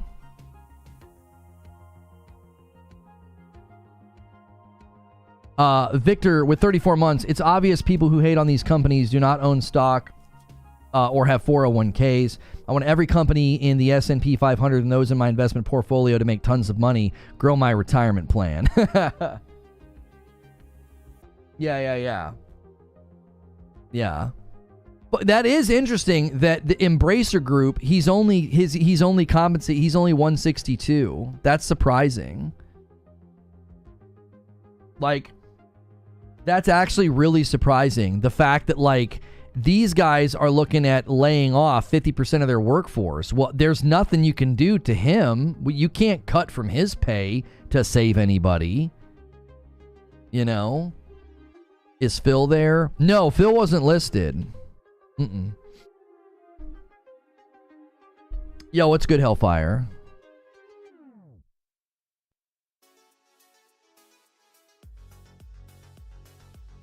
Their salaries only matter when they fire people. When people want to sit on their PCs and virtue signal, pretending you care that a dev lost their job.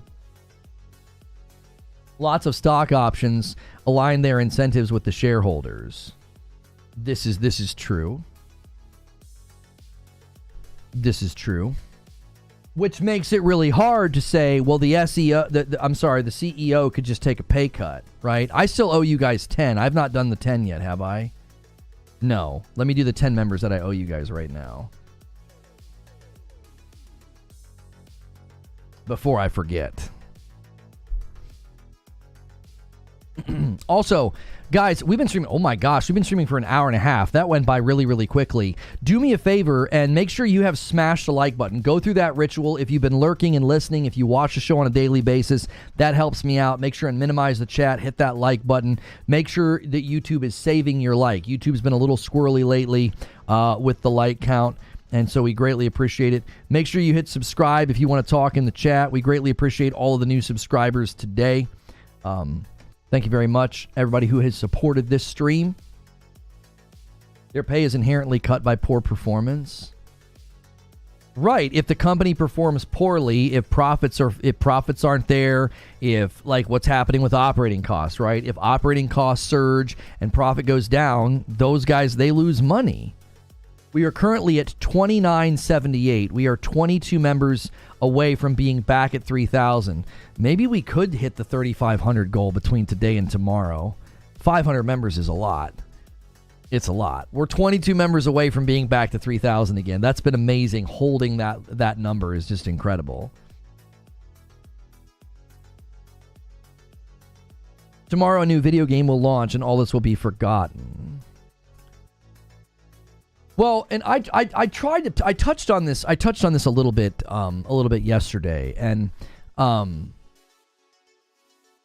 the idea that like this is going to happen all year long. And I struggle with, number one, as a person, I strive to have empathy for other people. But it's really challenging to have empathy for people that number one, that you don't know. It's hard to have empathy for people in such large numbers. Right? Like if I told you right now, the thousands of people right now that have just been told their loved one passed away, if I had the ability to give you that report, that your inability to empathize with them and to like enter in and to feel bad, it's understandable, right? You'd be like, I don't know them, and it's a really high number. So it's really challenging, like every couple of weeks, to be like, another couple thousand people just lost it, another couple thousand, another couple thousand, another couple thousand. It's like the number's high, the consistency and the cadence with which it's happening is going to be a lot this year, and we don't know them. Now, we might see some that we've known or gotten to know on Twitter, like community managers and stuff, but by and large, we don't know these people.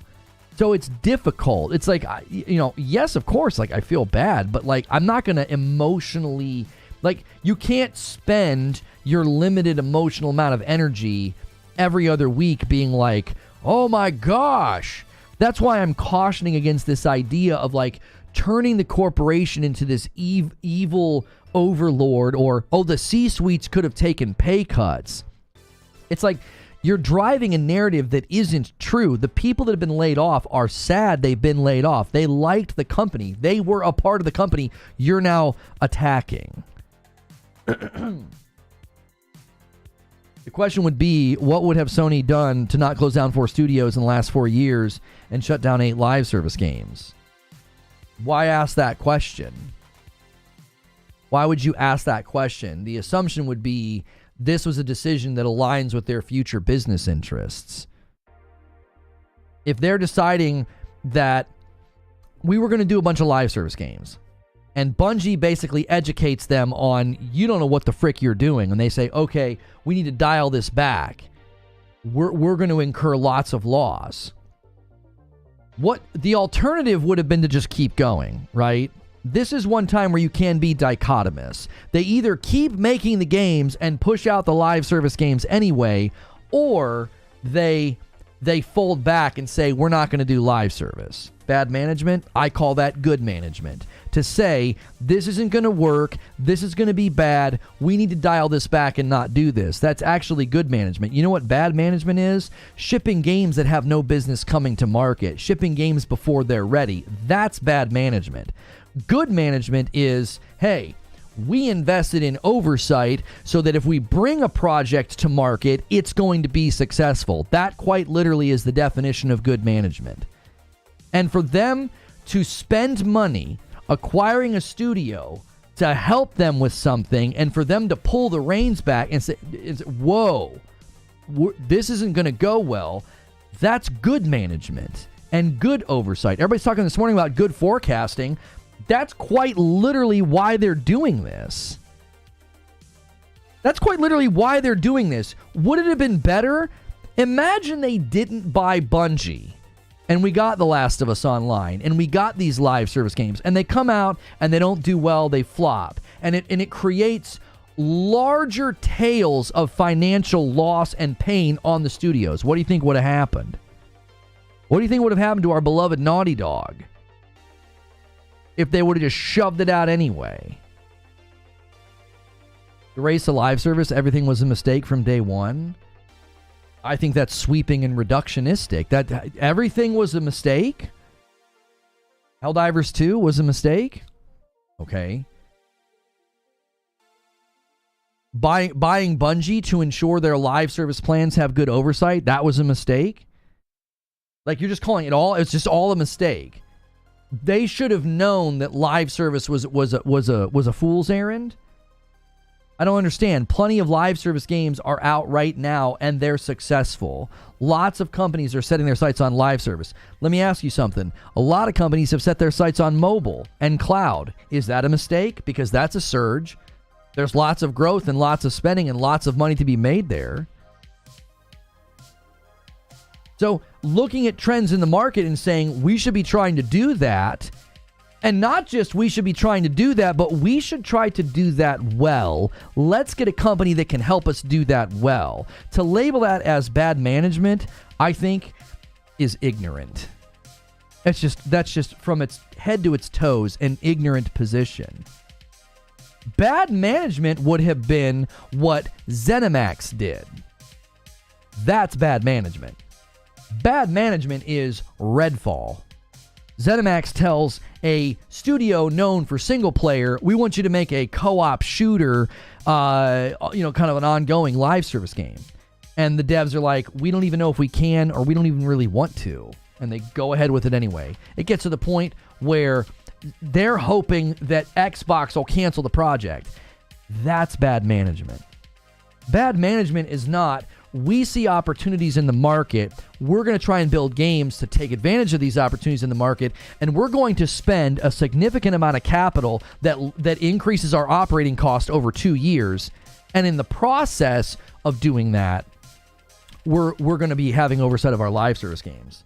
Foam Stars got greenlit. Foam Stars has nothing to do with PlayStation or Sony. PlayStation and Sony don't own that studio or that property, and Bungie didn't oversee it. And we also don't know where Foam Stars is right now. They just held a tournament.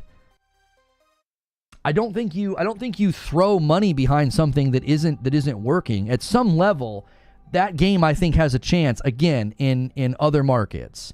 They just had a tournament. I'm not saying that game is a hit. I'm also not saying that game falls under PlayStation's live service efforts, because that's a Square Enix title and wouldn't fall under the purview and the oversight of Bungie. So let's say Foam Stars it dies and crashes and burns. That has nothing to do with PlayStation's live service plans. That has nothing to do with PlayStation's investment in getting Bungie to oversee games. Did Bungie oversee Helldivers? We don't know. I think it's unlikely that they did.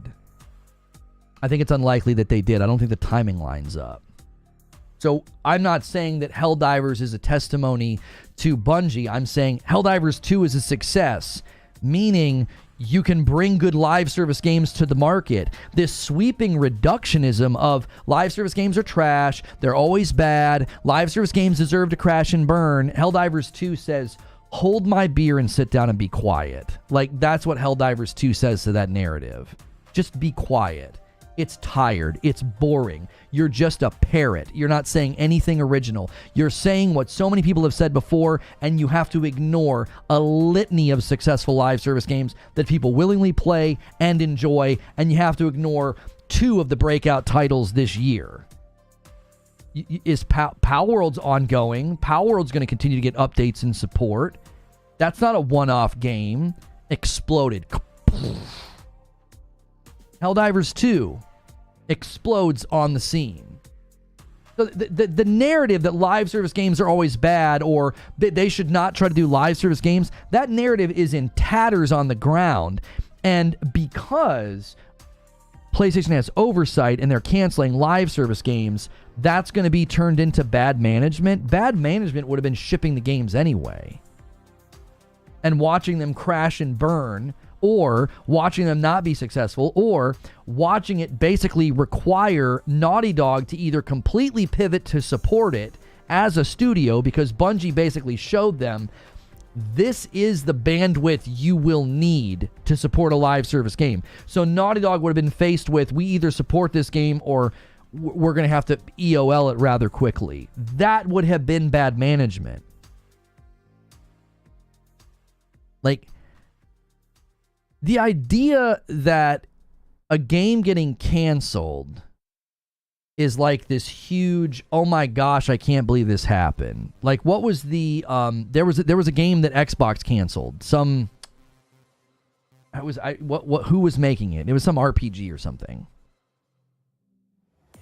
I celebrate that. Do it. Cancel it. Don't bring it to market. If you've assessed it and you've looked at it and you're like, nope, this should not come to market, I trust that. I trust that. If oversight and management says this game needs to die, then they're probably right. That's far better than bringing it to market and having people buy it and just be irritated. Like, was it good for the market that Redfall came out and people paid for a bite back edition? Have they even gotten any of their content yet? But we're going to focus on live service games that got canceled due to oversight or a reassessment of strategy. Here's the other thing that's funny about the live service discussion with PlayStation. I find it humorous. They outline the investment into live service last year. In 1 year's time, they have seemingly readjusted and reined in their plans. And you call that bad management. I call that ridiculous. Like, it took 1 year for them to say, okay, we need to reassess our live service strategy here. We just last year committed to spending this much money. 50% of their new game investment was traditional, 50% was live service. And they're clearly assessing that plan within a year. It's been a year since they outlined those finances. And you're like, yeah, that's bad management. It was like the people who said PlayStation's live service plans are dead after, The Last of Us Online got canceled. And then Helldivers 2 walks out and says, can we just stop with the presumptive conclusion jumping? Like, what are we doing here? Don't people get tired? Don't people get tired of lying? Don't people get tired of running false narratives? I get tired smacking them down, so it's got to be tired maintaining them. It takes way more energy to maintain these lies. Like, let's go on multiple podcasts and say, games landed on platforms they didn't land on. Like, that just takes a lot of energy, doesn't it?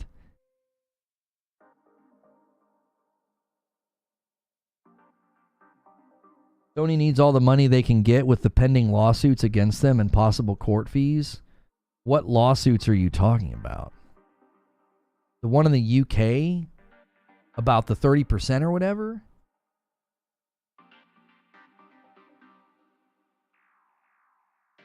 PlayStation's losing billions, facts. Where?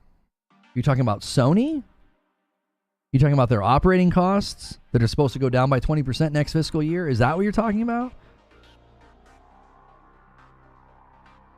All these guys that don't understand finances commenting on PlayStation saying they're losing billions?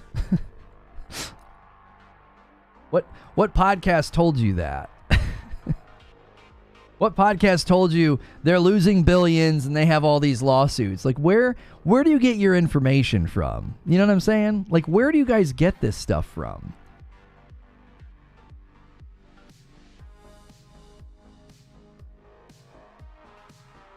We know that Factions was successful because of how popular it was in the PS3 era. Now making it a live service, making early access, and having the community feedback direct the game development. Well, Erotimus, I would have been fully in support of that. I think ongoing games especially should embrace early access. I do. I've said that about Diablo 4 many times. If they would have primarily built out just Act 1 and let people play it for 2 or 3 years, I think they would have saved themselves a lot of trouble. They would have completely overhauled their skill trees, how strong people feel. They would have changed quite a bit about that game. And so I agree that they could have done that with Factions, but go back and read why Naughty Dog decided not to go forward with it. Can you tell me why they canceled it? Do you know the actual reason? Did they cancel The Last of Us Online because it was going to be too hard, or it wasn't going to be successful, or they weren't going to make enough money? No. They got an education from a live service studio that said, this is the bandwidth required for a game like Destiny. Estimates for your game is that your studio would basically have to support this game. I don't think Naughty Dog's as big as Bungie, are they? What's Naughty Dog's employee size? Employee count. Naughty Dog employee count is 850, roughly. Looks like. in the 800s. So, they're quite a bit smaller than Bungie. Bungie's around 1,100, 1,200 employees.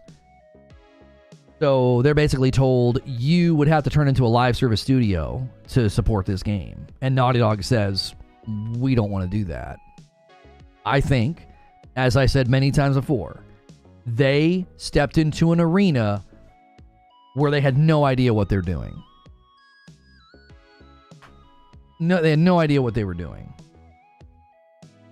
They had a good mode, and they saw Fortnite, and they saw dollar signs, and they thought, we can do this. We can take our awesome mode, we can turn it into an ongoing game, we can make a ton of money. And I think they thought, they were naive. They thought, yeah, we'll be able to do this. And Bungie's like, no. They had questions about the longevity of the game. And likely that's why Naughty Dog concluded we would have to become a live service studio, because they were not allocating the bandwidth to create enough content for that game to go on. So Bungie probably sketched out a plan to say, this is how much content you would need. This is the cadence with which that content would have to land. This game doesn't have a shot if you're not willing to do this. Good morning, Feed. I see you in the chat. Diablo sales are great. Engagement and reception from the consumer is terrible. So they would have been a much better game had they gotten, early access input from the consumer. They stepped into an arena, didn't know what they were doing, spent a lot of money, and Sony had to put an end to it. A 5-spot from Street Shadow says, tons of people assume that Sony equals PlayStation. Sony has so much more business that impacts things. In Japan, we have insurance business. How many knew that? Right. Everybody keeps running with Sony had a loss, and they're like, yep, PlayStation's in trouble. And it's like, PlayStation's the breadwinner, bro. PlayStation's, over the next couple of years, you're going to see all those numbers shift because they're going to be away from the Bungie acquisition and their operating cost goes down. They lay off this 8%. Their operating cost goes down by 20% next fiscal year because they're no longer paying for Bungie, and that's going to help with profit. Now, they did say investment in, what did it say in the Q&A? There is something that will continue to offset profit. Let me find the quote. It was from their Q&A. They said, we plan to continue to make additional investments in content, which is likely to offset some of the profit growth. So they anticipate profit growth in their next fiscal year, but it will be offset by some of the investments in content. Now that is a Q&A that happened a couple of weeks ago. That doesn't sound to me like we're in trouble, we're losing billions, this is terrible. Like they're losing billions, facts. No. PlayStation's not. And PlayStation looks to have profit growth next fiscal year. Again, slightly offset by investment into content.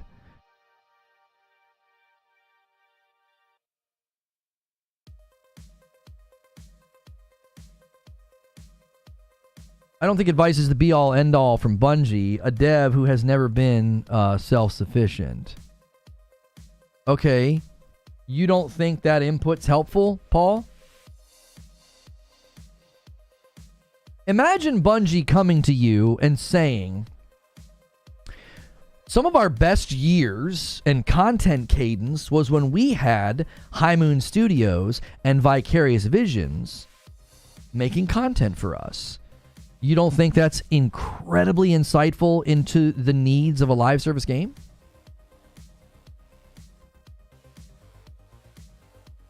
I'm the last person to defend Bungie.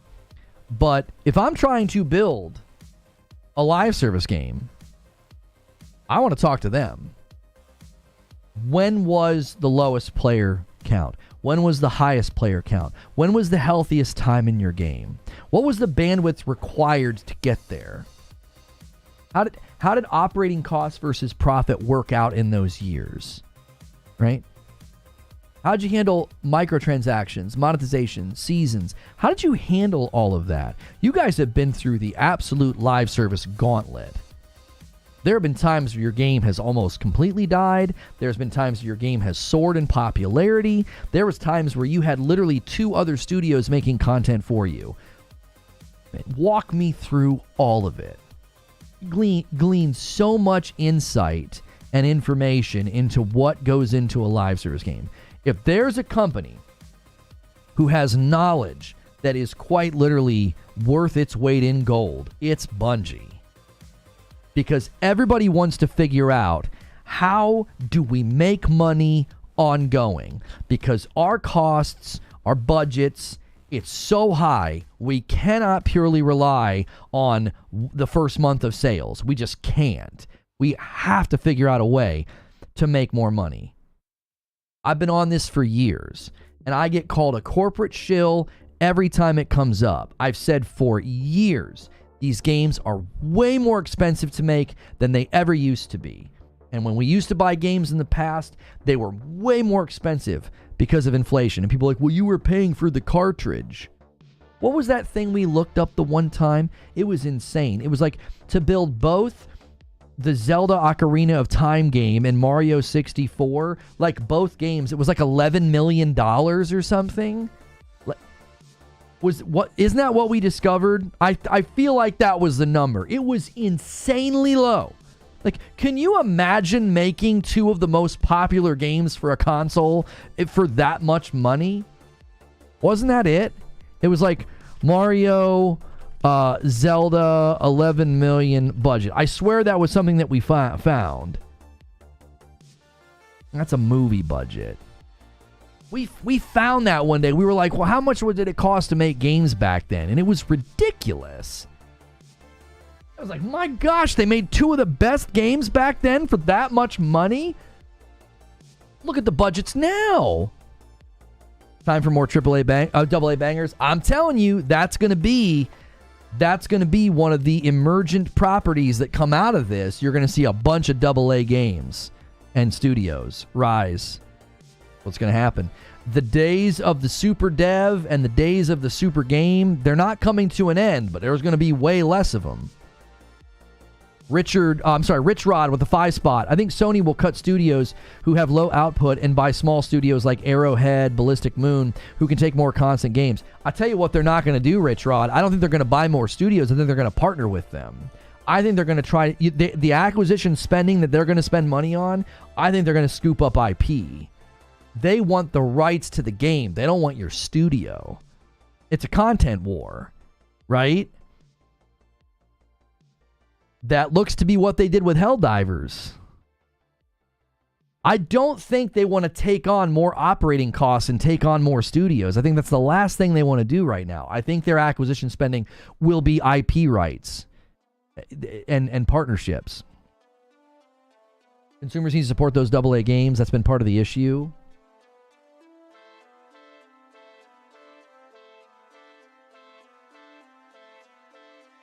No actors, minimal voice lines, just Link, Mario, and an immense world. Ocarina of Time was developed concurrently with Super Mario 64 and Mario Kart 64 for the Nintendo 64 by Nintendo Entertainment Analysis and Development for more than $12 million, with a staff of more than 200. There it is. There's the stat. I'm sorry, it wasn't 2 games. It was 3. 3 of the most popular games for the Nintendo 64 were developed for roughly $12 million.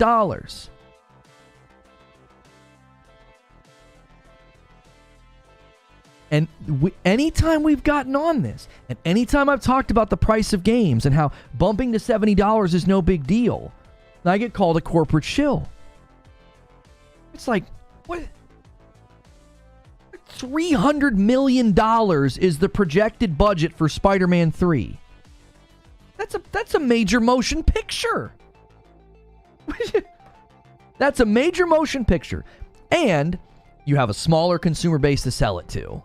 Because when you spend that much money on a major motion picture, I mean, you can put it everywhere. And then you can get more money, too, when it hits digital and rent and buy and everything. And in the theaters. And who knows? You can have a global sensation on your hands. And everybody can go watch the movie. You know, virtually anybody can go to the movie theater. You have a much smaller footprint of people who can buy Spider-Man 2. Ghost of Tsushima was only $70 million. Now, I've seen people bring up Sucker Punch.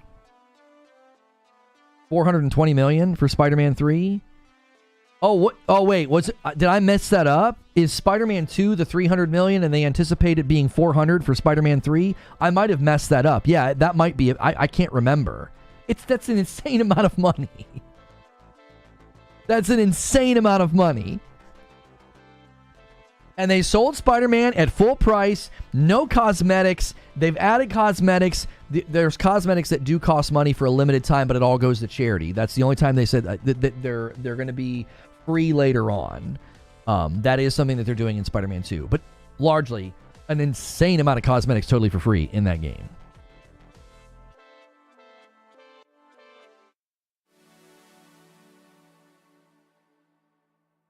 Yeah, I've seen people bring up Ghost of Tsushima and Sucker Punch, though. They're like, we need this. And I'm telling you, I've been talking about this.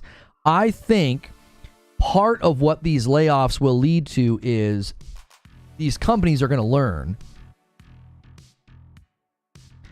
we can get to be too large, right? Wooly retweeted somebody who had said there were like 3 people on the writing team for Spider-Man 1, and then there was approximately like 20 people on the writing team for Spider-Man 2.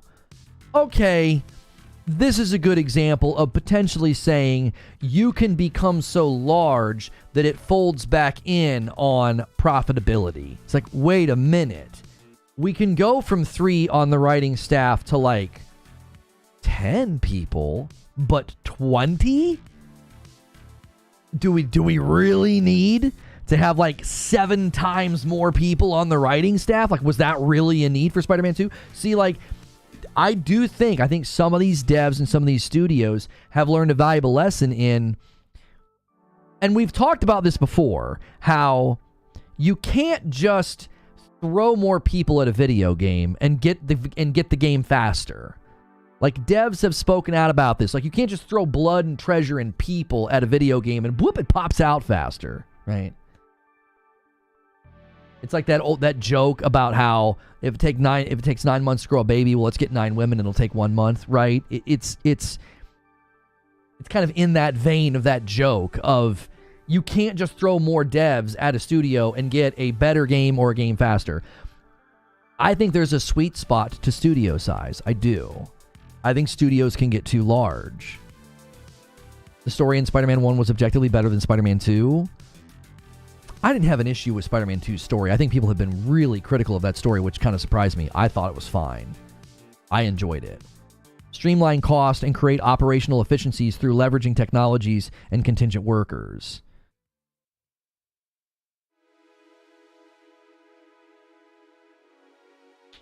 I liked Miles' Endgame suit too. Everybody was really critical of Miles' Endgame suit. I don't get it. I tell you what we're gonna do though. Let's do 30 minutes of a members only AMA. We basically set the chat to members only, and this is a great time to gift members, to give them an opportunity to jump in. And then if you guys hit 125, that's only 13 more. I'll gift 5 more. We're like 20 something away from the goal. So if you were just talking in chat a moment ago and you want to join in and keep chatting and keep the conversation going, this is something that we do at the tail end of the show, just to give people a sample of what it's like to be a member and to give you a reason to consider supporting the channel directly. If you click join, the $6 member gets you into all of the content and the extra content, and it gets you into our members only Discord. Now, you might get a gifted member, so stick around. Don't just leave, okay? I've done 2 hours of a live show just open to anybody, and we do this at the end to, show some appreciation to the members, but also give you the opportunity to jump in and support the channel directly. Ask you anything? Well, anything about gaming. We say, hey, you can ask me anything about gaming. So if you're like, okay, enough's enough about layoffs and PlayStation, Lono, I've been wanting to ask you about this. The suit's okay in the alternate colors, but when he showed up in the default version, my first action was to change it. I thought it looked great. I liked basically everything they did with the cosmetics in that game. I did. I thought it all looked great. Spider-Man 3 has to hit 15 to 20 million between console and PC, or Marvel pulls the IP license. which is potentially why they're looking at Spider-Man 3 being a PC day-and-date release. I think Spider-Man's in a unique situation because of the license. Like, it's like, this is why Blade will be multi-plat. Almost assuredly will be multi-plat. I don't think Marvel is going to allow Bethesda to build a Marvel game for just the Xbox and PC, because the Xbox footprint's too small, and the Xbox community will expect it to be on Game Pass. So, knowing what we know about the Marvel licensure, Blade is almost assuredly a multi-plat title, and it's coming to PlayStation. I have, like, zero doubts. Anybody clinging to that, thinking that's going to be an exclusive, the writing was on the wall when they said nothing about it when they announced it. And they just brought Hi-Fi Rush and Sea of Thieves and Pentiment and Grounded. They're bringing all those to other platforms in a matter of like 2 or 3 months. If you think Blade is an exclusive, oh my word, it's time to wake up. Of course, Lono liked Miles' costume at the end. What's that supposed to mean? I like Miles. I liked his outfit. I thought he was cool.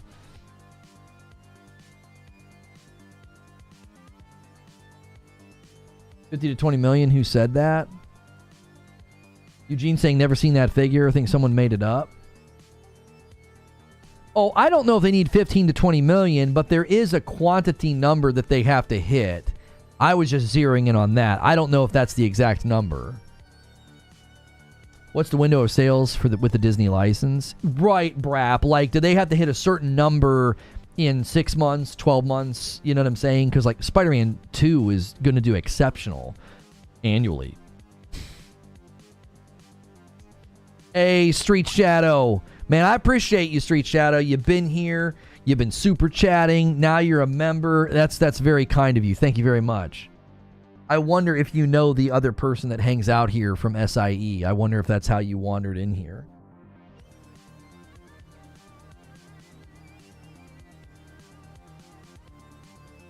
Disney isn't going to require 15 million sold or they pull the license.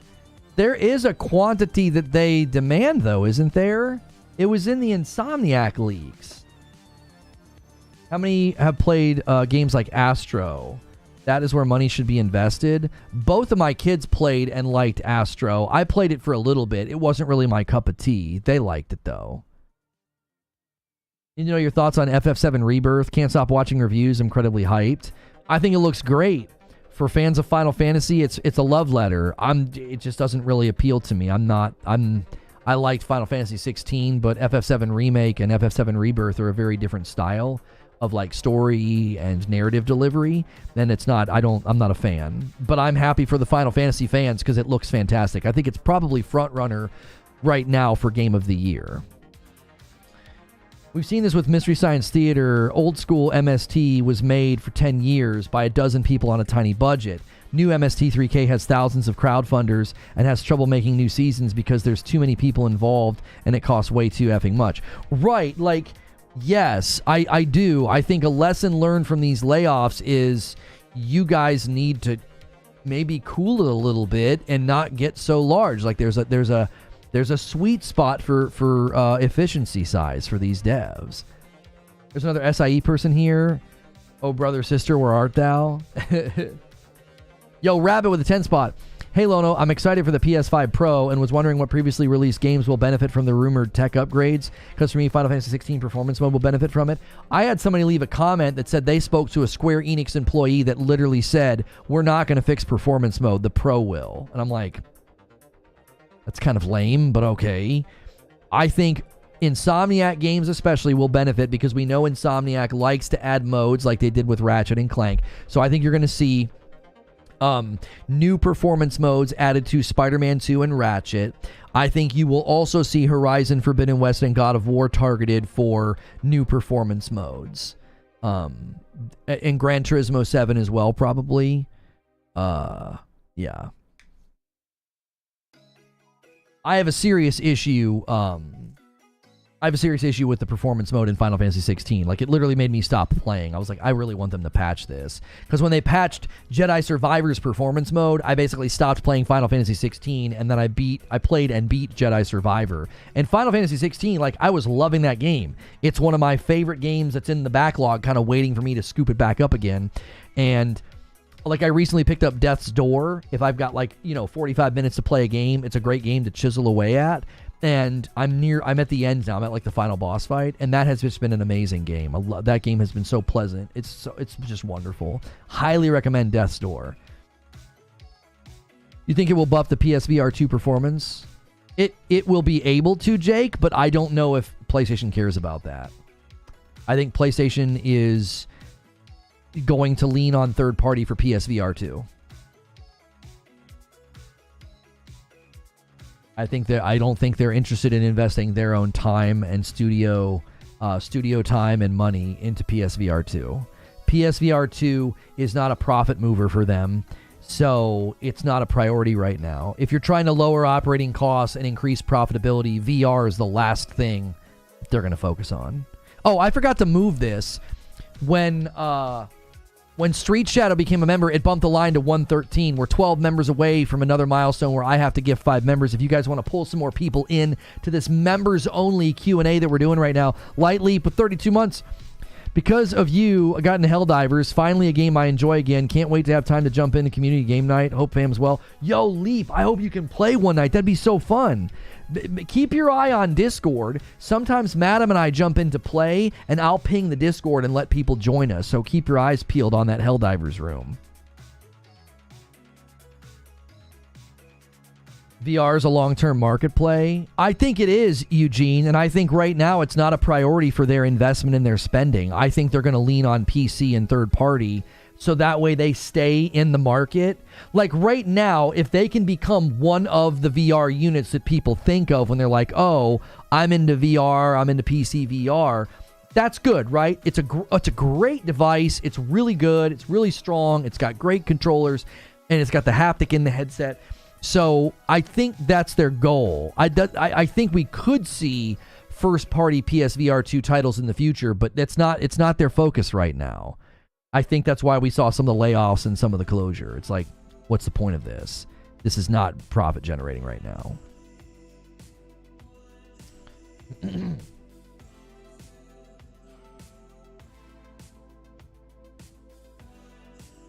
Lord Horg, what did you say? Nightbot hit you. You said, this is doom and gloom about video games. If pull off that jaded, just find a new hobby. It ain't that bad. Oh, sorry, Lord Horg. You put off and it thought you were trying to put a hyperlink. AOZ says, this is the best live show on YouTube for game news. I appreciate that. I do. VR won't take off into the mainstream until they're on Ready Player One time. I think the greatest barrier for VR adoption is not cost. It's not. It's experience. People need to be able to go to the store and put something on their head or face that is not cumbersome. They've gotten better. They are. They're very comfortable, but they're pretty heavy. That's always going to be a challenge. Because if you want it to be, good at its job, electronics start to weigh. Especially if it's an all-in-one. And secondly, the form factor and all that needs to be comfortable and light, which is a huge challenge. But secondly, they need to have advancements in motion sickness motion sickness mitigation. They've got to be able to minimize that. Now, they've come up with ways to do that. They blur the edges when you move, snap turning. There's a lot of what's called comfort settings that you can turn on so that when you play VR, it minimizes the sense of motion. That is at a software level that they're doing that. They're figuring out ways to sort of rein in the sense of motion. But here's the problem with that. One of the selling points of VR is that you feel like you're moving around in a 3-dimensional space. So they're going to have to figure out a way at a technical level how to trick your brain, basically. That's an advancement that is needed, I think, for VR adoption. You need to be able to promote a VR headset by saying it's light, it's comfortable, and we've developed proprietary technology to minimize motion sickness. Like, until that happens, you're always going to have people put the headset on, they're going to take a couple steps, they're going to feel woozy, and then they're going to take it off and be like, I don't want to do this. My wife walked around for 5 minutes in a game with a tutorial and reloaded a weapon, and she's like, I can't do this, and she took it off. There's no path forward for VR that doesn't solve that problem. Because if you can't get good market adoption, you're not going to get publishers to care. Like, it's always going to be smaller, not as polished, not as great with respect to production. That's what you're going to get. Like, look at what happened with the Assassin's Creed game. It's a pretty good looking VR game. It felt good to be in there, felt good to move around, and they're like, we didn't sell enough. There you go. Maybe cloud could save VR. Well, here's where cloud could help VR. It could make the headset incredibly light because it wouldn't need much processing power. It wouldn't. You would need really, really great displays and really, really fast Wi-Fi and some type of an audio, some type of a sound card, Bluetooth or wired, whatever. That's all you'd need. You don't need some crazy good GPU, CPU. You know what else is going to help VR?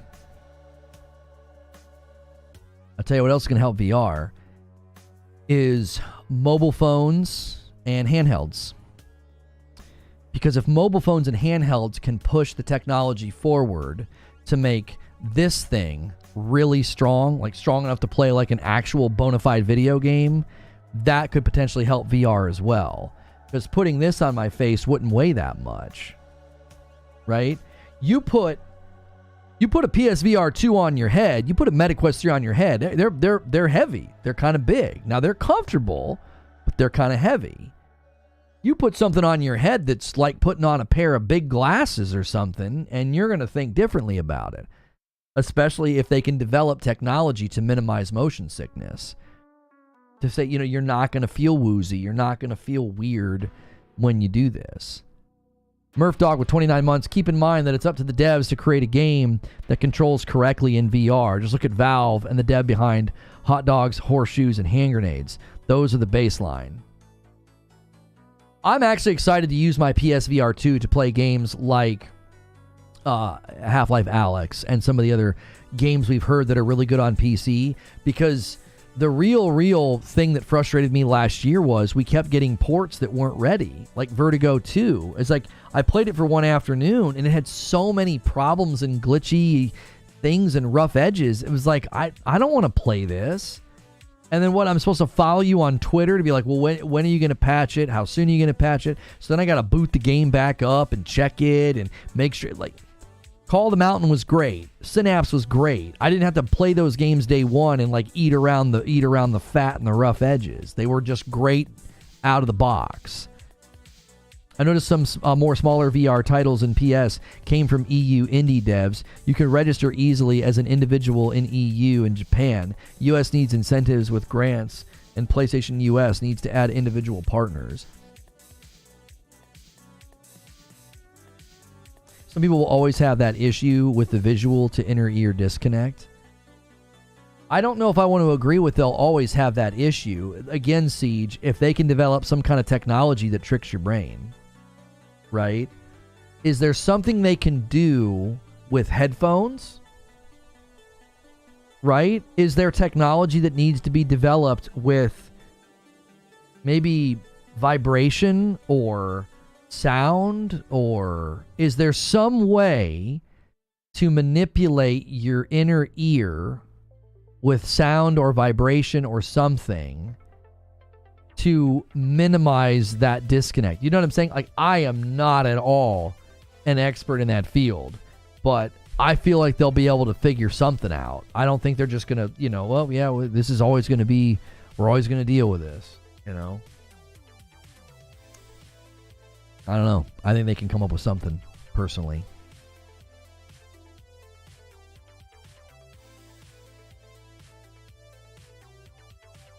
Yeah, the PSVR 2 cable is plenty long. Yeah.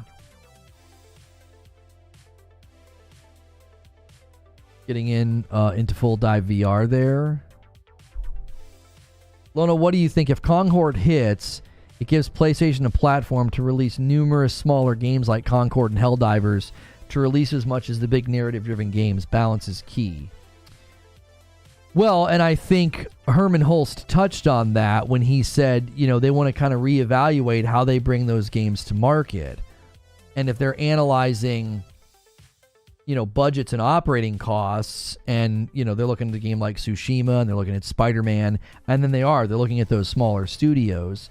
Yep, they're probably analyzing that and thinking, is there ways to bring the game to market faster? Are there creative things we can do, like they were seemingly planning or entertaining or thinking about with Spider-Man 3?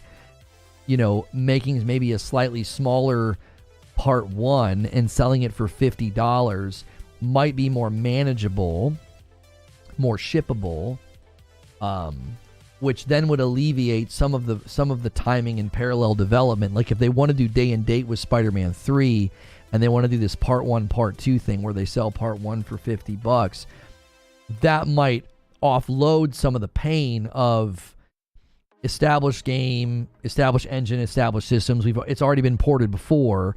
Remember when they ported God of War 2018, and they did an interview with one of the devs, and she indicated that they had changed some things in the pipeline of Ragnarok because of what they learned porting the game to PC. Well, what that means is they probably have learned some lessons like engine level, where they can make the game more agile or portable with respect to bringing it to PC, making day and date less of a challenge, especially if scope of the project is going to shrink and say you're going to get more of a Miles Morales size game for part 1 and part 2. Well, when you smash those two together, the net is you get more game. You're going to spend more, right? 50 and 50 is 100, but 50 this year and 50 next year is probably pretty compelling to people. If you've got $70 and $80 games in the market and Spider-Man 3 sitting there, Spider-Man 3 Part 1 is, $50. So I think we got a glimpse into what Herman Hulst was talking about when he said, they want to reevaluate how they bring these games to market. And this is something that I've talked about a lot with the interest that these companies have in live service. If you take a look at a game like Assassin's Creed Valhalla, the time and energy and bandwidth that went into making that game, and then just sort of being like, yep, that's the game. Maybe they do one DLC or something. But instead they looked at the game as like, why don't we just keep doing things in the game that we've built? I think Valhalla is going to influence other games as well, because we've talked about this. The idea of spending 5 or 6 years to make some massive thing, it's relevant for 2 weeks, and then that's it. Maybe you do one DLC later. I think the days of that, I just think that that's going away. I think you're going to see more and more games say either, we're going to do a narrative-driven game that lands in the 20 to 30 hour range, or if we do some big open world, like Horizon Forbidden West as an example, maybe their online game is going to largely glean from the world they already built. They already have the move sets and the assets of the world and the enemies. So why not leverage that instead of just being like, yep, no, it's time to move on to the third game. And if you move on to the third game, you're going to need a whole new map, and you're going to need a whole new story and all these areas. And it's like, imagine if Horizon Forbidden West suddenly turned on multiplayer, and they did events, and they did things in the game, and the map was changing, and they were adding content and giving you things to do, right? Basically squeezing capital out of this massive world that they built. I think we're going to see more of that. I think what people don't realize is games got bigger and bigger and bigger and bigger, and all of a sudden these devs realized, wait a minute. We used to build a game in this much time and spend this much money, and we would only need to sell this many copies. But now that we're making a game that's this big and takes this much time, we need to sell more copies. Well, that's difficult to do. What are you going to do? You're just like, here's another Far Cry, here's another Assassin's Creed. Hopefully it sells way more than the last one because it was way more expensive to make. That's why you started seeing pre-order bonuses, monetization, XP boosts, cosmetics. Why? The game costs more money. The game was bigger. Where are they going to make that money from? How are they going to make that money back? Most games don't need to be 70 hours. I think the sweet spot for a game like Assassin's Creed is you launch it, this huge, massive world, and campaigns around 20 hours. And your big, massive open world doesn't need to have what we call, Ubisoft map puke, where there's like the map is just covered in stuff. You can add those things later. Those villages, those missions, those whatever. So the map can be more manageable. The game can be more manageable. Full price game, solid campaign. And then you start adding content. You created a big world. Start adding content. You start selling either DLC or seasons or whatever. And if people are like, oh, I hate that, fine, don't buy it, don't play it. The core product that you bought at the beginning, you got value transmission on. You got a good experience. Did I not turn on? I don't think I turned on the scene switcher today. Nope, I didn't. You guys have not once gotten a camera swap today. Whoops. People complain about Spider-Man 2, but Miles and Spidey 2 were such a relief. Yeah, I'm of the same opinion. Once you get beyond 25 hours, I'm like, all right, it's time to wrap it up. I don't want to play a 40-hour campaign. Again, once you get past that 25-hour mark, I'm like, it's time to wrap it up. I'm good. I've had my fill of this. Like, imagine a really good movie. What's a movie that you watched recently that you really, really liked? Like, my wife and I really, really liked the latest Mission Impossible. Tom Cruise and Haley Atwell. They're just gorgeous and fun. And it was a great movie. And the action was awesome. And Tom Cruise is just having a moment, right? Pretty long movie. Well, as much as I was enjoying it, I think my enjoyment would have started to tail down and even nosedive at some point if it was like a 5 to 6 hour long movie. Right? Like, you get to a point where you're like, okay, all right, right? Like Lord of the Rings movies, we have the extended editions, and we always break them in half. Always. Because it's like, I get to a point where I'm like, I'm good. I want this to end now. I don't want to keep watching. And I'm that way with video games as well. Yeah, I saw Dune Part 1, yeah.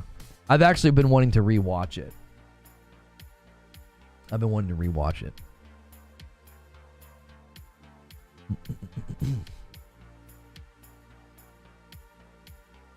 That's how Days Gone felt, too long.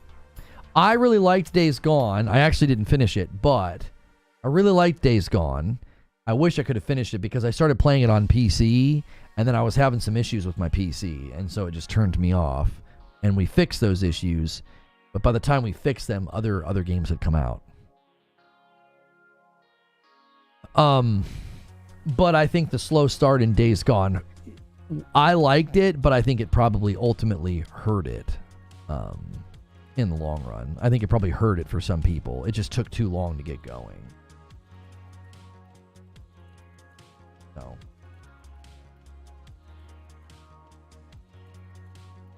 Yeah, Ultros is a really cool Metroidvania. I've only managed to put about an hour into it, but very, very cool. I was enjoying it. It was it was actually interesting. Actually, I probably am going to have to turn the music off in this Star Wars game, right? We're going to get copyright claims, I'm assuming.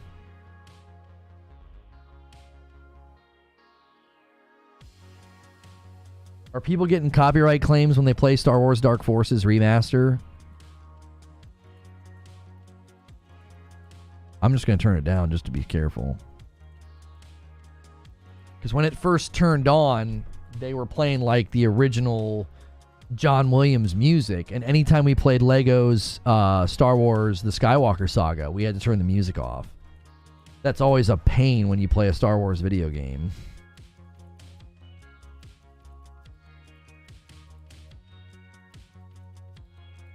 Remedy has bought all rights to the Control franchise from 505 Games for 17 million euro, including the original game, its sequel, and its multiplayer spin-off, Condor. I haven't had a chance to play Deep Rock Galactic Survivor. I wish it was on console because I could play it casually on my couch. Like, I don't really come into the office to play video games. I just don't do it. I'm not set up for it. So I am going to schedule a stream for Star Wars Dark Forces Remaster. We're going to check it out. We'll probably play for about an hour or so. We like to feature gameplay on the stream. Support for gameplay lately has been really good, and we greatly appreciate that. And we are going to set that up. Now, you guys, I'm going to give you like 6 minutes. If you want to push this to 125, we need 12 more members. If not, that's totally fine. Killer day.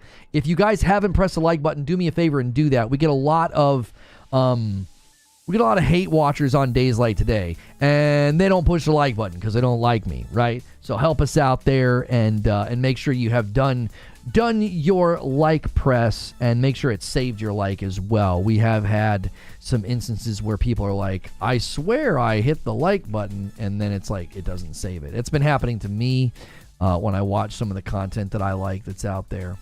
So double check that. And let me get this set up here. And I didn't type up any tags. Give me 1 second. I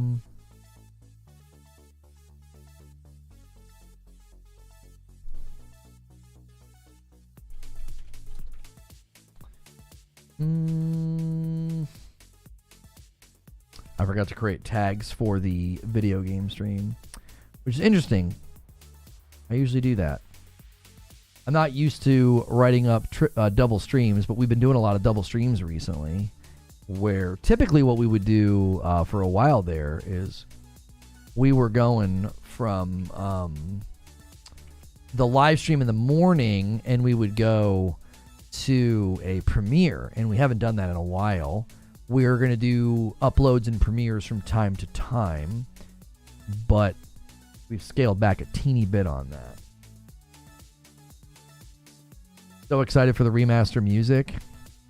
Yeah, sadly, you're not going to be able to hear it because I'm not going to sit here and put up with copyright claims from LucasArts.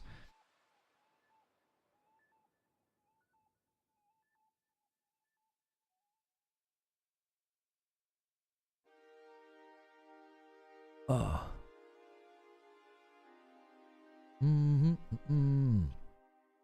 All right, let me set up redirect.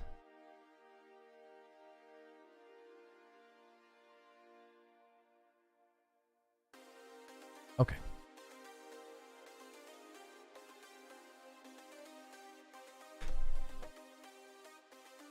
You're playing this? I am. I'm going to play it.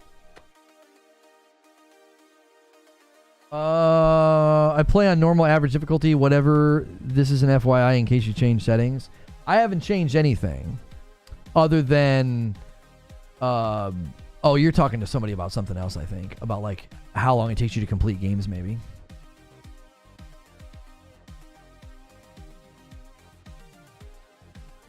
Yo, J-Dog bumps the line by 1. Takes us to 114 members on the day. If we hit 125, I have to gift another 5. Thank you so much, sir. Gift therapy in 15 minutes. I'll have to come back and watch.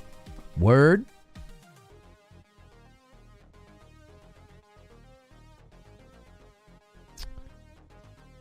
Seems like I'll have to book a session just to talk to you sometime. I'm just kidding. Seems like you've been busy. That's good. More work is a good thing. All right, let me change the featured video on the channel as well. Bam. Hey, Patrick Q gifts another one. Setting it up, 115 out of 125. These guys know what they're doing. They're attempting a big boy to drop a 10 bomb. Appreciate you so much, guys. Thank you for doing that. We're going to shift gears here in a brief moment. And I am sorry about the fact that we're not going to have the music. I don't like my content having that done to it. It's super annoying. So, and I am going to change glasses. I like these glasses. They're very like old school nerd, but the sides are so like thick that they end up getting pressed on by the headphones. Like to catch up though. It's been nice being back. Yeah, for sure. Oh, there it is. Cardock Ren with the 10 bomb says, I'll take that action. And I now owe you guys 5. What a lovely day. Maintaining 3,000 members. You guys are the absolute best. Let me go ahead and slam my 5 on top of that. And there we go.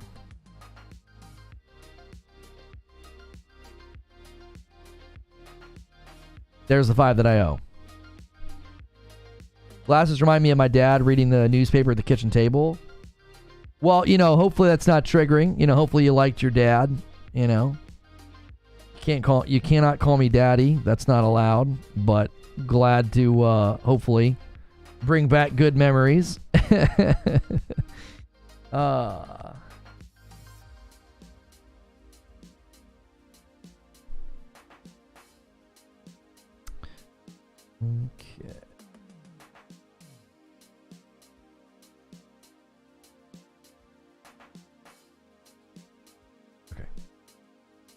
I tell you what, I'm going to quickly, I don't like doing this. I don't like taking breaks in live streams, but I don't want to have to take one when I'm in this game. So give me a brief second. I'm going to run upstairs, quickly use the restroom, stretch my legs, and we're going to come back and we're going to dive into Star Wars Dark Forces Remastered, and then we'll go to Writer's Room. Appreciate you guys so much. Give me like 1 minute. I'll be right back.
Okay.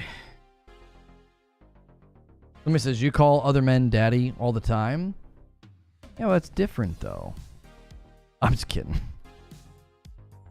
I mean, you can call me daddy if you want, but, you know. All right, I'm going to put a link in chat. I'm also going to send a tweet. All right, the link in chat is where we are headed. I'll send an announcement in the Discord. Okay. No, that's the wrong account.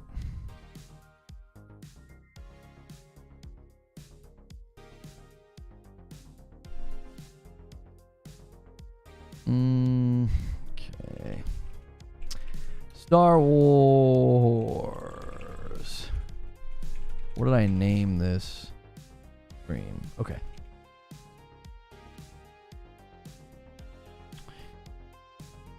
Boop, boop, boop, boop, boop.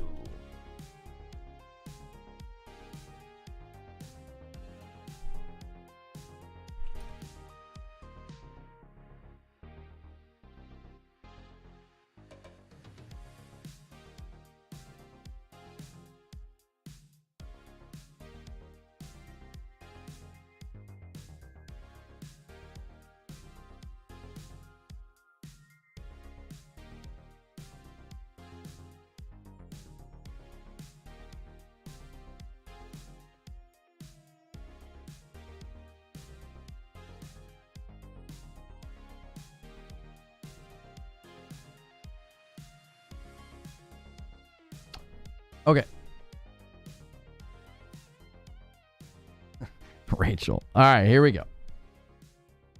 Let me do this and do this. Okay.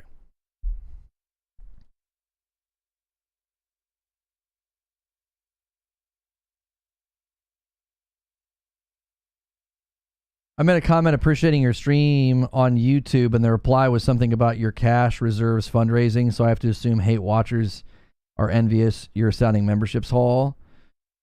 Yeah, I always find it interesting that people with much larger channels than me are constantly pocket watching me. That's interesting, isn't it? Not a very big channel, but, you know, haters gonna hate. Jealous is an ugly color. All right. Link is in the chat. I'm going to go live and redirect. If redirect doesn't work, it'll also be the featured video on the channel. Hey, thanks so much for checking out this gameplay video. We're going to be checking out Star Wars Dark Forces Remastered. I am playing on the PS5. Now, I am going to turn... Sadly, I am going to turn the music off. Anytime we played Star Wars games before, like the Lego Skywalker Saga, we get muted, we get copyright claims, and it kills the video when that happens. So I am sorry about that. If you're interested in the music, you're going to have to get the game yourself, but we're going to check it out and how it plays. And we're going to confirm this mission, and we're going to get started. And it says that we're on easy, medium, or difficulty I can change with square. Let's bump it to medium. Let's start. Oh gosh. Oh my goodness. This motion controls are on. We're going to have to turn that off. Okay, I am sorry if that blew your eardrums out. I'm going to end the previous stream and bring everybody over with a redirect.